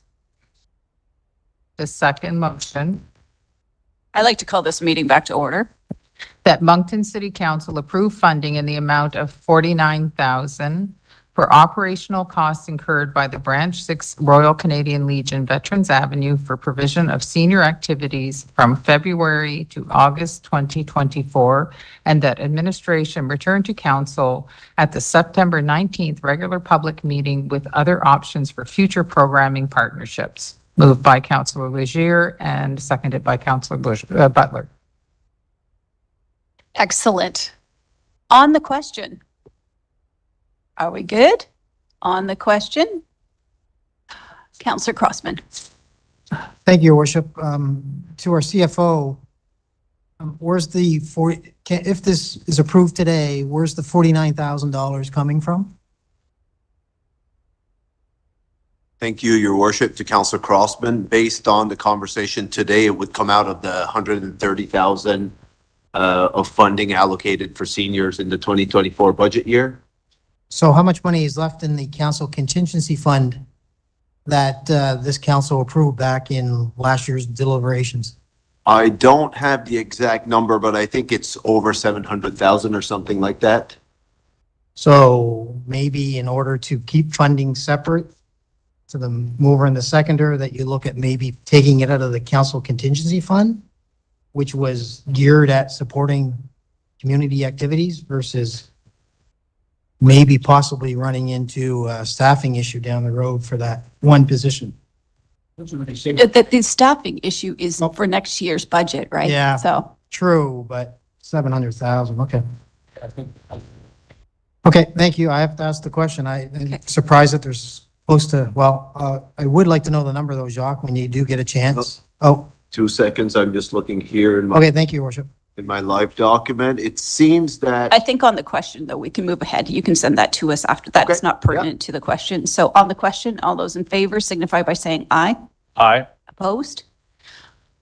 One Opposition, Deputy Mayor, motion carries.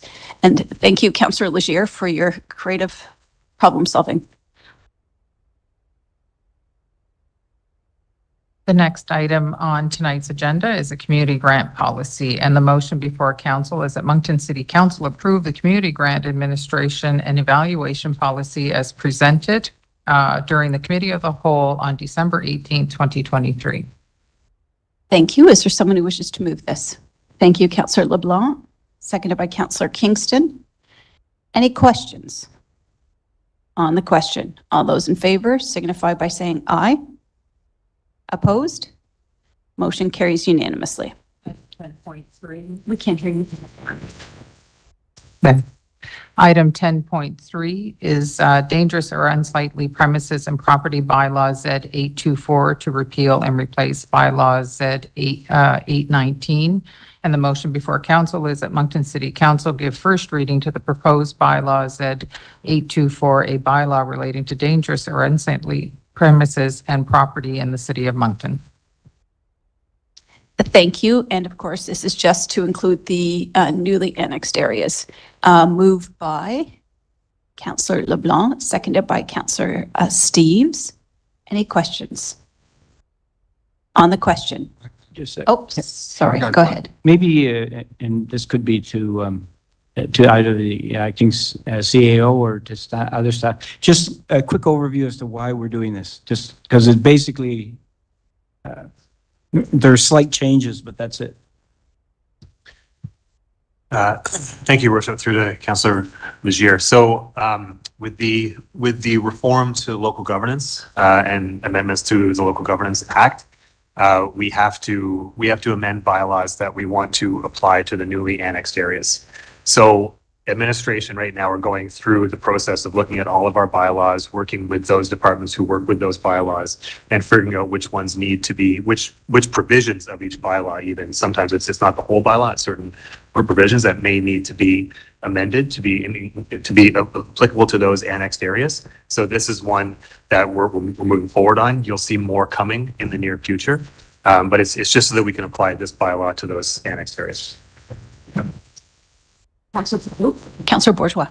Merci beaucoup, Madame la Maire. I like the fact that we're sort of forced to review our bylaws, but we have, I don't know how many bylaws, 40 some odd bylaws, 40 some odd policies, and we don't review them on a regular basis. I'm not sure what the frequency should be, but we have policies and bylaws that have been there for years, and maybe they need an update every once in a while. So I don't know how the rest of council feel about it, but our most important function when we are elected by the citizens is to adopt these bylaws and policies to guide how staff do their work, what they do, how they do it, when they do it, and all that stuff.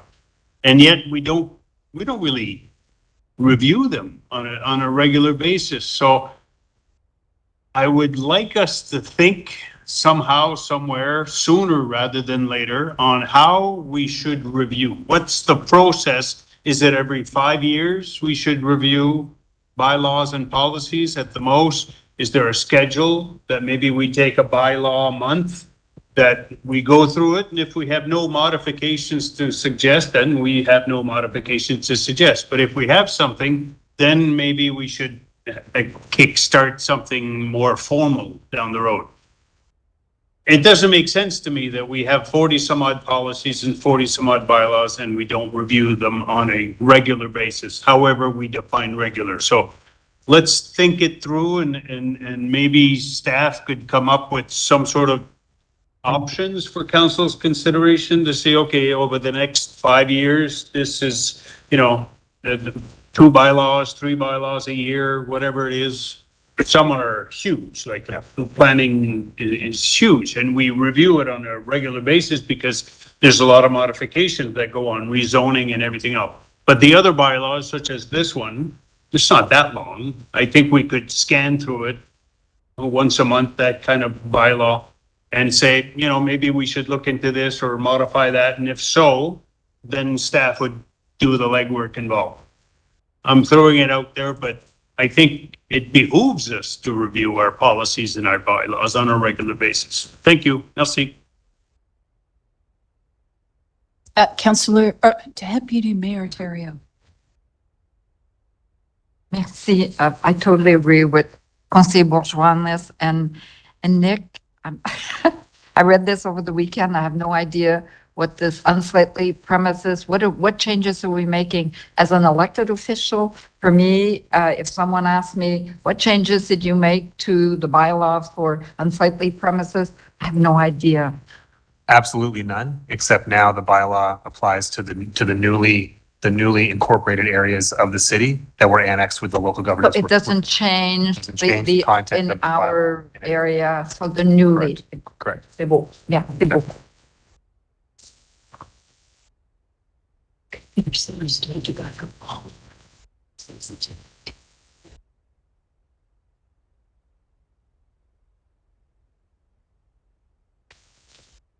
I'm good. Sorry. 10 point, we didn't vote. Oh, sorry. All those in favor signify by saying aye. Opposed? Motion carries unanimously. Item 10.4 is request for proposal RFP 24035 St. George Street Improvement Plan. Motion before council is that Moncton City Council approve administration's recommendation to award request for proposal RFP 24035 St. George Street Improvement Plan to the highest scoring proponent being Alta Planning and Design Canada, Inc., in the amount of $164,835.64, including HST, at 15%, and that the funding required for this consulting engagement be withdrawn from Moncton City Council's contingency fund in the amount of $150,000, as this is public engagement. Consultation process is being actioned by administration at the request of City Council and was not included as part of the city's 2024 budgeting process, and that the mayor and the city clerk be authorized to execute a professional service agreement between the city and the successful proponent and affix the corporate seal thereto. Thank you. Moved by Councillor Bourgeois, seconded by Councillor Legier. Back to you, Councillor Bourgeois. Merci beaucoup, Madame la Maire. Monsieur Doucette, est-ce qu'il y a... Mr. Doucette, I don't know how you call them in French, but is there a properly borrowing authority, or is there any borrowing authority that we've accumulated over the years that hasn't been spent, that hasn't been borrowed, that we could use to pay this rather than to take it out of the contingency fund? Recently, there were a number of expenses for projects that staff came to council to say we want to do this year. It wasn't in the budget, but we found money that hadn't been used, that hadn't been borrowed. So is there any amount that hadn't been used, that we haven't borrowed yet, that we could go and get rather than spend from the contingency fund? Thank you, Councillor Bourgeois.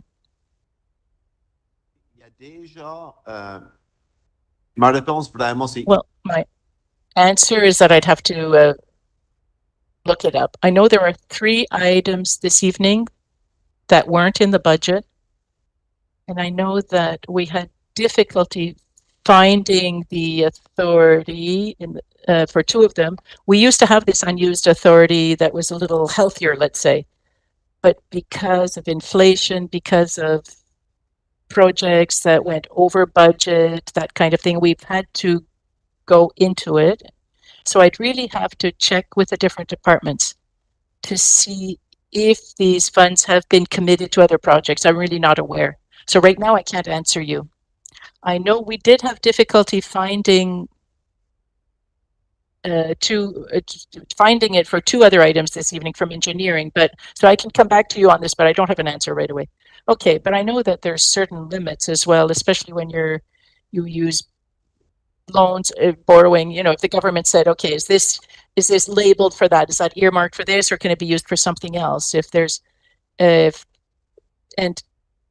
I'll drop it for now. But in the future, when you could we come up with funds rather than take it out of the council's budget for council's projects, because we can get funding, the funds that have been pre-approved, that haven't been used. And when you staff have ideas for these wonderful projects, and I'm not questioning the projects, but it's not just the fact that the budget is reserved for you. Right now, it seems that the budget is reserved for you and not for council projects. Councillor Legier. Thank you, Your Worship. With regards to the RFP, it talks about a comprehensive engagement process utilizing innovative in-person and online strategies of business owners on the street, other interested and affected parties, neighboring residents, and the wider community.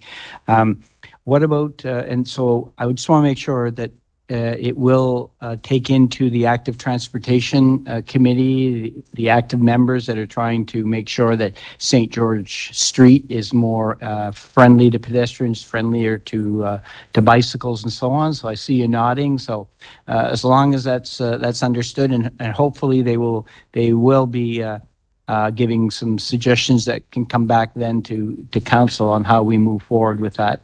And when you talk to businesses, one thing that I would like to hear back is we've seen other municipalities who have had major construction projects and how it is impacted on businesses. It's impacted, some have survived, some have not survived. Even Fredericton, probably was now 2 years ago, I was there and half the street was dug up. And although you still could access the businesses, many people didn't even go there because it just looked so dusty and industrial and so on. So it would be important to have that feedback from businesses on, okay, what suggestions do they have? I know some municipalities have looked at, well, if we're going to, we have to do work in the summertime. We know that. We have to do it when we can. But is there a way, some municipalities have looked at compensation. They've looked at saying, okay, you know what, we're going to have to factor in how much you might lose. Similar to a situation that happened recently with one of the events on Main Street, and one particular restaurant was very negatively impacted on a situation that occurred that probably shouldn't have occurred. And as municipalities, often we'll just dismiss it. But on this one, we should really make sure, because we're going to do one block at a time, or let's say a couple blocks at a time.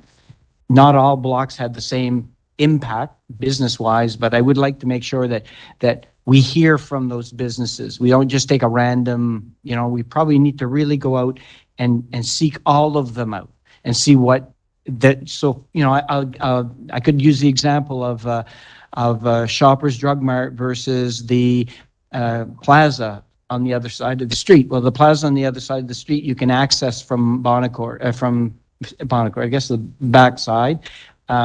Shoppers Drug Mart, you can't. You could come up the street. So just those things so that we'd have a better understanding, because we have to do the project. It's a question of how do we do it, and everyone's engaged. It won't satisfy everyone, but at least we'll have the opportunity to at least see what strategies we might put in place as we go. So Thank you, Your Worship, through the Councillor Leger. And I just want to add and clarify that this RFP is about the concept plan of St. George. So the engagement piece will be more focused on what will be the look of St. George in the future and the pedestrian environment. But we can certainly look into the future and start thinking about the construction as well. Well, it's interesting because, maybe something to think about is maybe we need to have another type of engagement. I mean, I understand this is specific for the construction and some of, have we, maybe this is something for economic development or downtown Moncton, Centre-ville Link, to take a look and say, what type of engagement do we have to do with the business community, the people who are going to be impacted, and what does that look like so that it more or less is in parallel with what we're going to do. So I put that out there. I don't know what the answer is, but it would be something maybe to circle back with economic development and make sure that something like that is available. Sure. Great. Thank you. Councillor Steves. Thank you, Meryl. And this may be a policy question, which is interesting because Councillor Bourgeois just said such thing. Might be for you, Nick, and that is about the proponents and the total scores. Perhaps I don't recall seeing a 1% difference on the 83. This is for St. George. 83.74 on page 3. You see that? Page 2, actually. and 82.74. That 1%, is that common? Has that happened before? I mean, that's all but a tie. And is our policy simply whoever scores the highest, or is when you get down to a 1%, is there an eye test situation where certain companies have worked with the city and we've been pleased with their work? What does the policy say? No, so we rely on the Procurement Act, essentially the regulations. Yeah. Our own procurement policy reflects the act. We have to rely on case law also. And really, those items that you're talking about are all worked into that score. It's already in there. So 1% difference, it could be a less than 1% difference. We've seen sometimes. An overtime win, shootout. Yeah. Okay, thank you. Councillor Richard. Merci, Madame la Maire. Question I'm just going to go back to the comments that Councillor Bourgeois was saying. We're talking about this the council contingency fund. We've been talking about this a few times now. Could council please receive what council had asked for that, why we had asked that, what we had asked that for, sorry? It must be something in writing somewhere. I went into minutes trying to find it. I couldn't find it over the weekend. If we could get clarification on what that contingency fund was initially made for. Okay, that would be an ask. Okay. And also, okay. No, my other questions were answered, so. Okay. Terrific. All right, thank you. I don't see any other questions at this time on the question. All those in favor signify by saying aye. Opposed? Motion carries unanimously. 10.5 is a request for proposal RFP 24070 Property Managers Services Moncton City Hall. The motion before council is that Moncton City Council approve administration's recommendation to award a request for proposal RFP 24070 Property Management Services Moncton City Hall to the highest scoring proponent being Brookfield Global Integrated Solutions Canada LP, BGIS, for a 2-year term at an approximate contract value of $621,395.35, including HST at 15%, with the option to extend the agreement for up to 8 additional 12-month periods, and that the mayor and the city clerk be authorized to execute a legal agreement between the city and the successful proponent and affix the corporate seal thereto. Thank you. Moved by Councillor Richard. And you have a question seconded by Councillor Kingston. Back to you, Councillor Richard.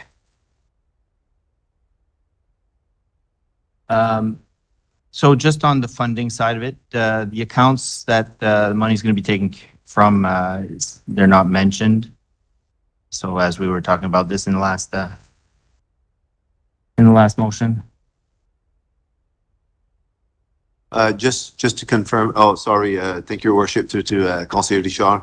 Are we still talking about the unused authority here? We're talking about the property management services. Property management. Okay, so in this case, what it'll be, because we do have this budget, this is the operational budget that we pay for property management services. It would not be capital in nature. So basically here, as there's an increase in pricing, we will need to absorb it as a loss or as an over expenditure. And then at the end of the year, depending on where we're at, that's where our reserves would come in to cover it or not. So we'll need to cover the increased annual cost over the next 6 months in our operating budget. Okay, I'll see. Thank you. Councillor Kingston, you didn't have a question, did you? Councillor Bourgeois.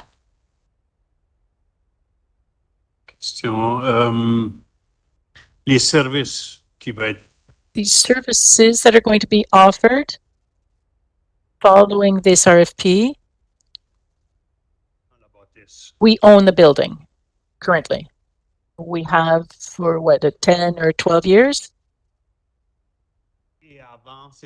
And before that, it belonged to a private company and we'd pay rent.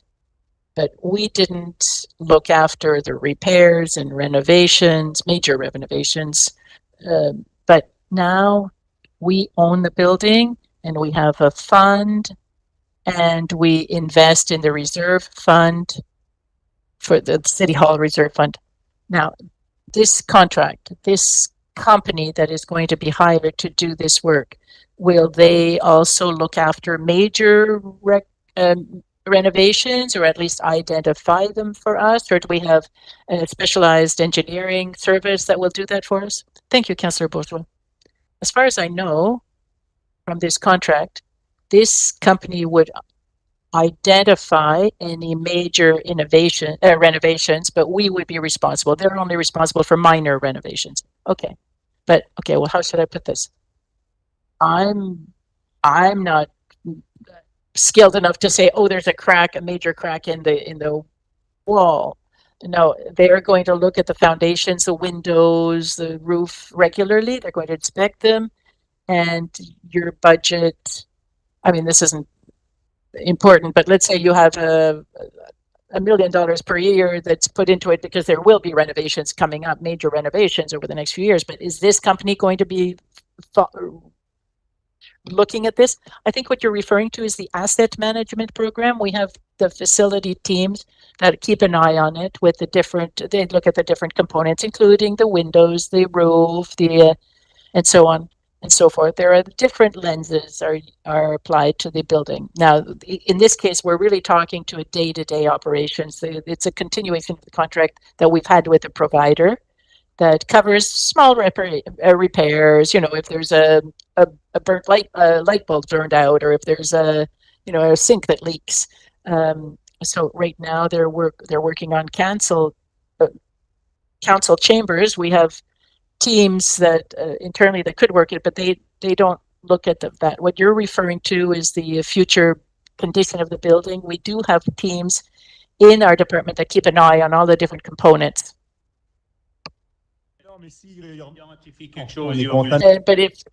But anybody can identify a problem as they see in the building. Okay, thank you, Your Worship. Thank you. I'm just wondering, had we looked as well at whether or not it was feasible to have a full-time employee do this type of work? Thank you for the question. So this unfortunately came a little bit more last minute than we would have wanted. The previous provider, I understand, changed its mind a little bit over the past 6 months or so, where we didn't have as much notice as we would have liked to be able to turn around. So with the results of these bids, we've had exactly that kind of thought for the future. Now, I believe this is a 2-year firm and a number of optional years thereafter.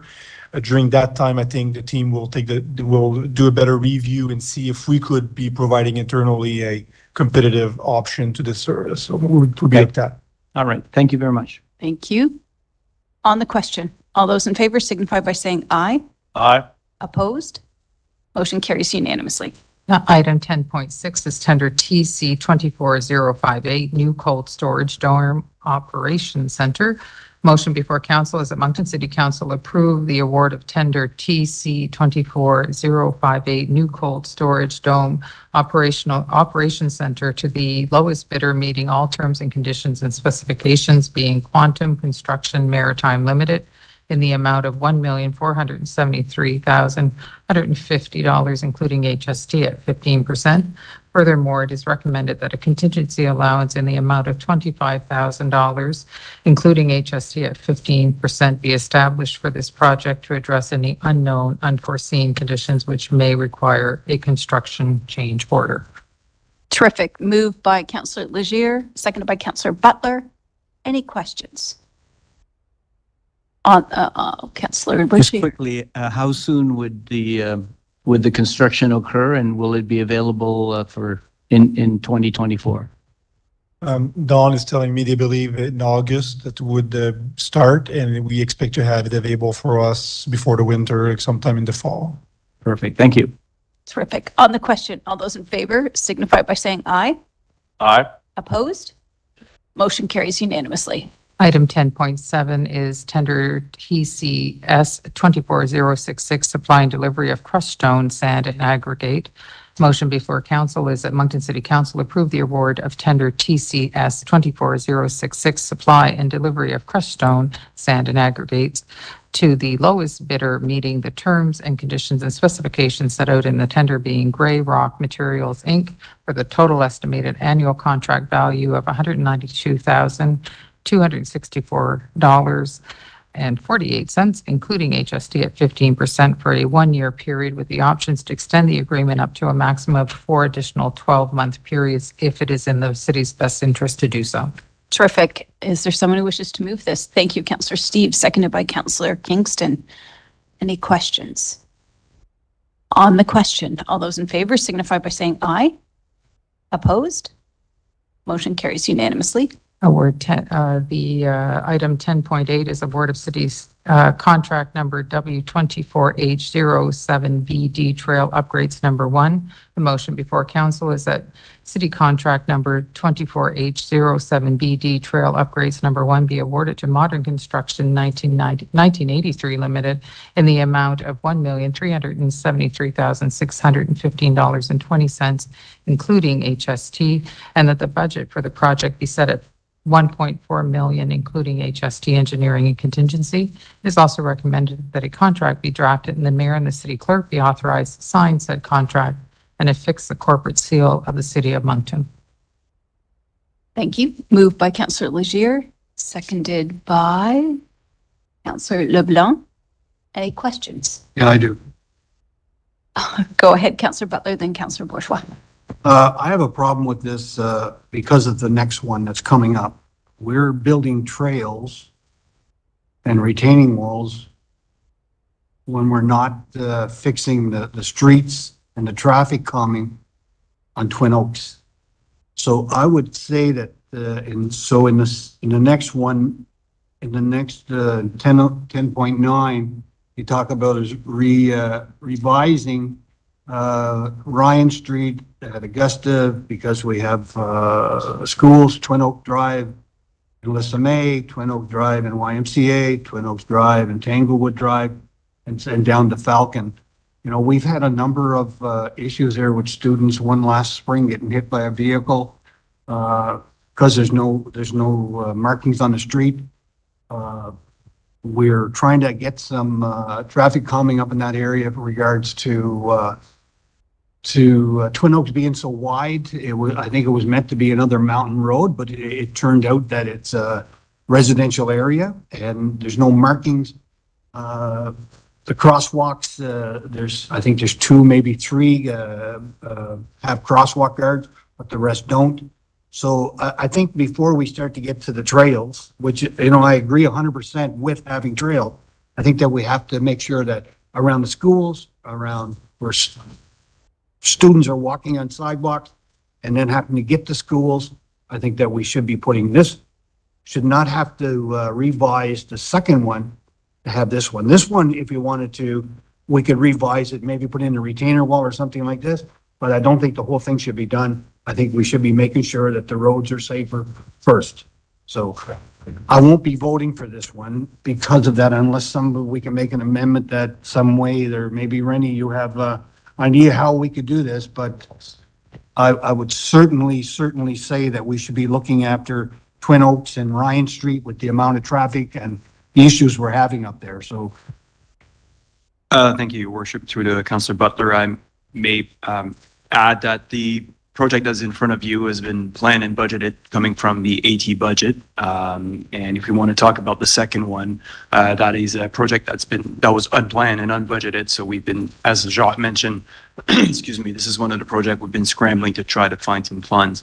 But it is important to also note that projects that it is in front of you and those components do provide some sort of a safety component also to our cyclists and to our active transportation users. So traffic calming and AT network really go hand in hand.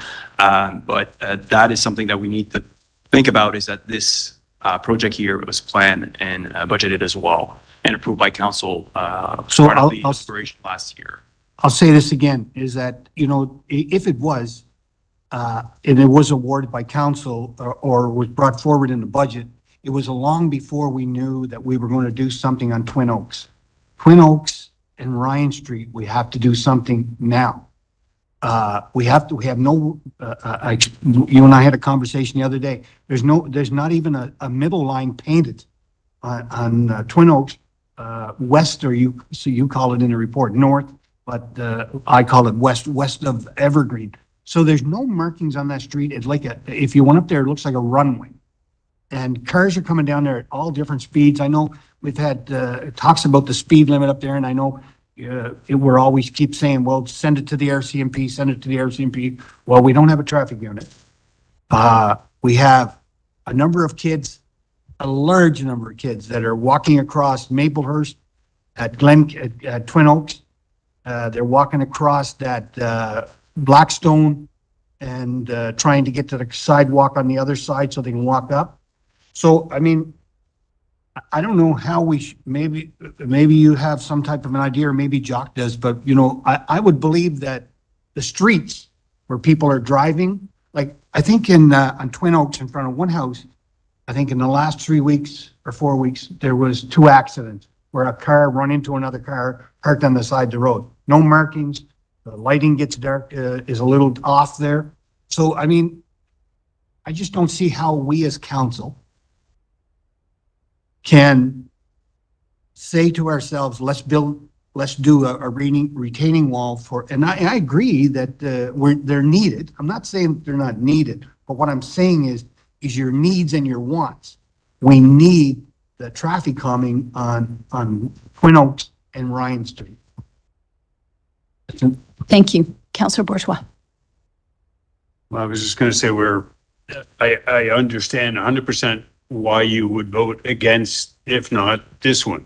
But we were discussing the next item and not this one. So if you want to vote against it, that's fine. And we'll continue the discussion about your specific concerns for item 10.9 after. But if we have a motion on 10.8, we got to discuss the motion on 10.8 first. I understand your opposition to it for that reason, but I don't think we should be discussing. So it's Other people have kind of gone off on a little tangent tonight on their own, but anyway, sure. No. You can explain why you are voting against it, but you can't start discussing. We'll just go. Okay, so we're on item. And I'll support you on 10.9, but let's tackle 10.8 first. So on item 10.8, any other questions? I have a question. Go ahead, Councillor. Does the money that we're talking about at 10.8 come from the same place as the money we're talking about in 10.9? Thank you, Your Worship, to Councillor Steves. So in the end, council is allowed to move monies from one place to the other. If we were to follow provincial regulations, black and white, normally the things need to be budgeted. It needs to be approved because there's a hearing with the Municipal Capital Borrowing Board or so on. And then because the public has the right to object to any project, regardless of what type of nature. That being said, in the end, we're still talking about the same amount of money. Through the funding that we found for these, we had to go and really, even because, not for this one, but for the next one coming up, because it was not approved, we had to kind of take our capital from But operating. again, we're on item 10.8 right now. So yes, in the end, monies can be transferred, but alternative solutions can be found as well. All right, on item 10.8, all those in favor signify by saying aye. Opposed? So was that 2 nay votes? Okay, Councillor Steves and Councillor Butler. Motion passes. On item 10.9, traffic calming. 10.9 is city contract number W24H07DX traffic calming Twin Oaks Drive, and the recommendation before council is that city contract number W24H07DX traffic calming Twin Oaks Drive be awarded to Modern Construction 1983 Limited in the amount of $488,200 $261.25, including HST, and that the budget for the project be set at $485,000, including net HST, engineering, and contingency. It is also recommended that a contract be drafted and that the mayor and the city clerk be authorized to sign said contract and affix the corporate seal of Moncton thereto. Moved by Councillor Leger, or Can I speak to it before? Because I think, I can move it, and then I can do an amendment. I'll move it. okay, is there a seconder for it? No seconder for it. Okay, thank you, Councillor Kingston. Back to you, Councillor Leger. Thanks. So there's no doubt that all 5 of these specific identified areas are important. And so when I looked at the total cost of the project versus the negotiated reduction in scope, we're looking at less than $300,000 to have all 5 done. And so, or 6. Are there 6 or 5? Hang on. Only 5. Okay. 5. Yeah, so to have the 5 done. So I would suggest then that is why we have a contingency fund. And I would, and this is really for safety. I think, Councillor Butler, you've talked about that so much. It's very congested. And so I would suggest that my first question as a staff would be, if we decided to go with the full scope of this project, are we able, do we know if the winning bid would go back and do all of the work for what was proposed by them? Yes, thank you, Your Worship, through to Councillor Butler. Once you close a tender, then we do a post-tender addendum, and then we confirm if the winning bidder would like to proceed. In this case, we actually did the opposite. We asked if the bidder would be willing to do a reduced scope of work, and this is the recommendation in front of you. But can we do the reverse? Can we go back to okay, so if we can do that, then I would suggest that that's what we do. Alternative 2. So I guess it's alternative 2, is it? Just a sec. And thank you, Councillor Butler. Did the city award the original scope of work as tendered to Modern Construction in the amount of $742,503.25, including HST, and that the total budget of the project be set at $740,000, including net HST, engineering, and contingency? And I think then it would satisfy. If I can make a comment, because I know we're going to do all these traffic calming.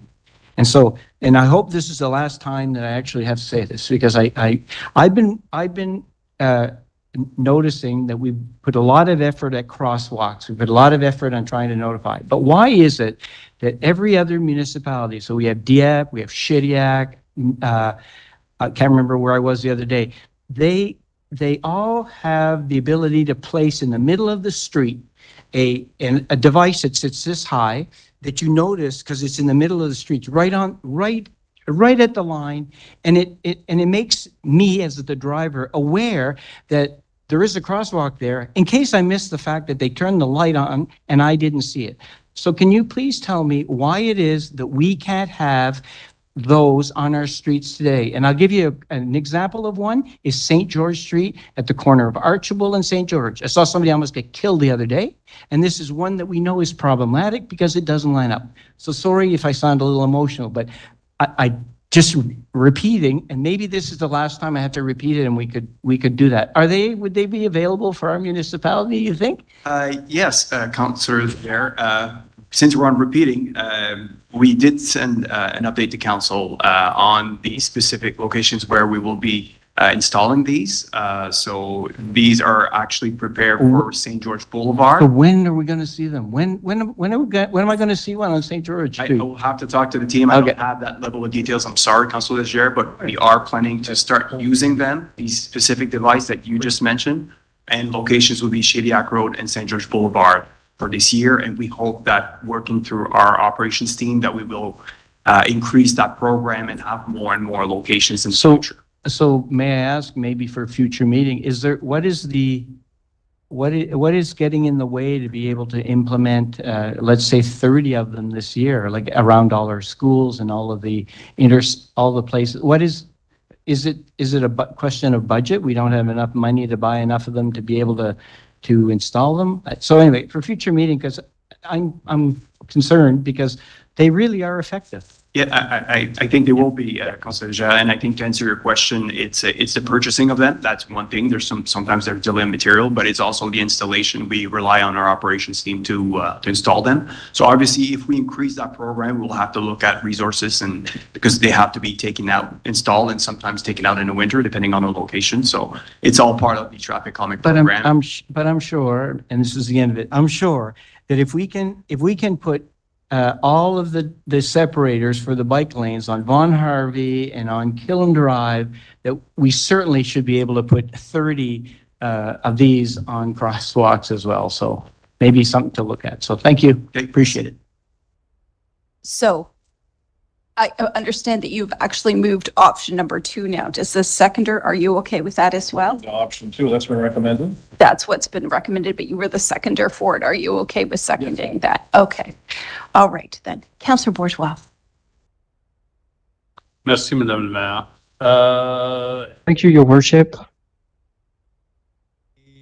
Do we have borrowing authorities that we may use to fund part of the project? Merci, Conseiller Bourgeois. Thank you, Councillor. We would have to do the necessary checks, but Hélène seems to be of the opinion that yes, if it's in the same category. So the motion, going back to what Councillor Léger said, we can use all of the borrowing authorities that we have, and then we can use the contingency fund for the remaining $150,000 following the directions from the council. Je peux comprendre si vous n'avez pas l'information. I can understand if you don't have the detailed information with you right now, but I like resolution number 2. C'est engineering contingency. Y aurait-il une façon de It dire? says engineering contingency. Is there one way of saying that we can use part of this under the existing authorities and then the balance from the contingency fund? Yes, that's what we can do. One thing we need to be careful about with unused authorities, we have to make sure that we have completed all of the projects for the year.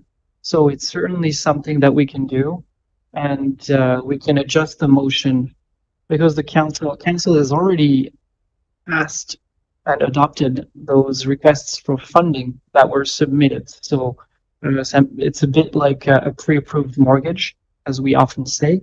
So we can get those funds, and then the balance can be obtained through contingency. The only thing that we need to be careful about is that, let's say we have unused authority for building roads. We have to make sure that all road building projects are complete before we can use that authority, but it's certainly something that we can manage. So is that a sufficient guideline, or does that need to be indicated in the resolution itself? Chuck, do you have For this project and not go in council. And we can also send a summary to council as well before we get to that point as well. Merci, merci, Madame la Maire. Excellent. Thank you, Your Worship. Favor signify by saying aye. Aye. Opposed? Motion carries unanimously.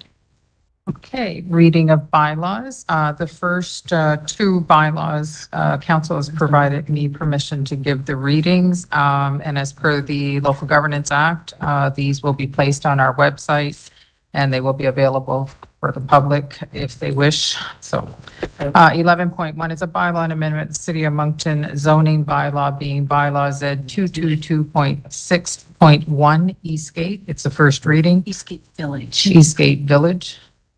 First reading.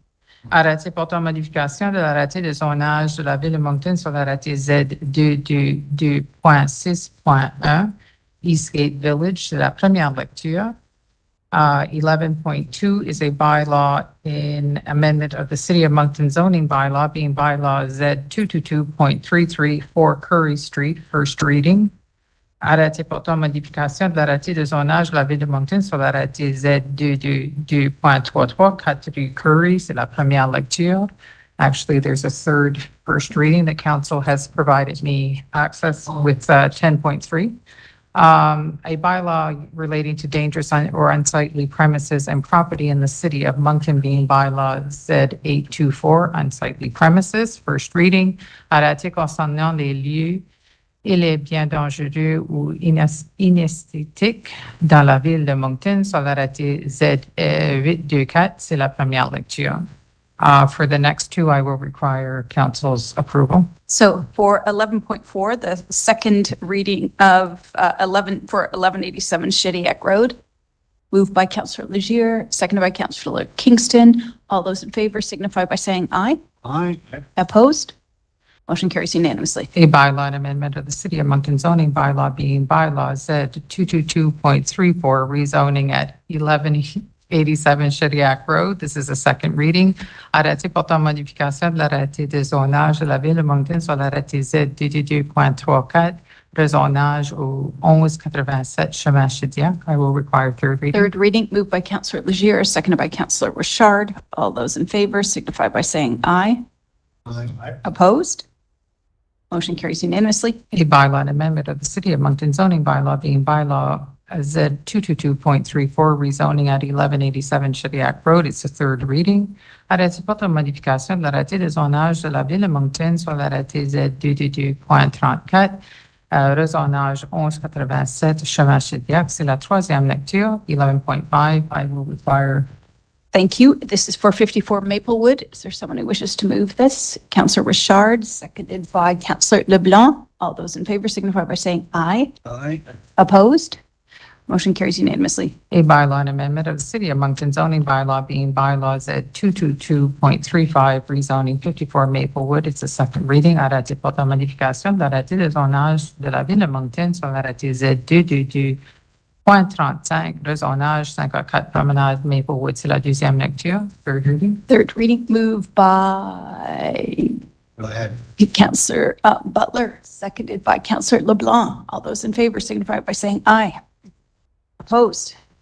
Motion carries. A bylaw and amendment of the City of Moncton zoning bylaw, being bylaw Z222.35, rezoning 54 Maplewood Drive. This is a third reading. Arrêté portant modification de l'arrêté de zonage de la ville de Moncton sur l'arrêté Z222.35, rezonage au 54 Promenade Maplewood. C'est la troisième lecture. There are no appointments, but well, she wasn't on the agenda a huge amount tonight, and I'm sure she's breathing a great sigh of relief for that. This is the last public session for the one and only Lorraine Hansen.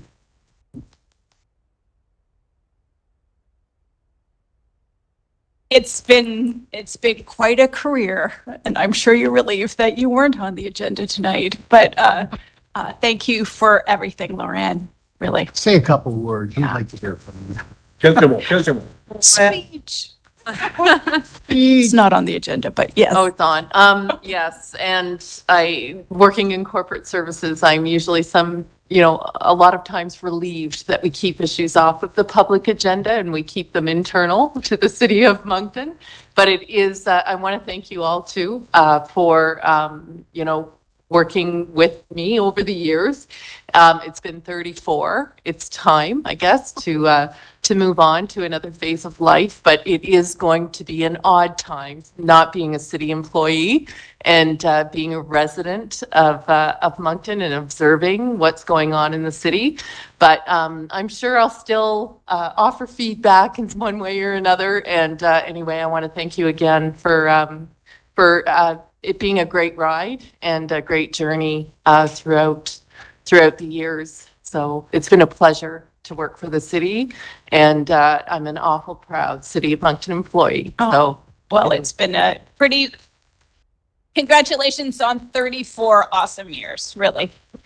I would now take a motion to adjourn. Councillor Richard, thank you. Thank you, everyone.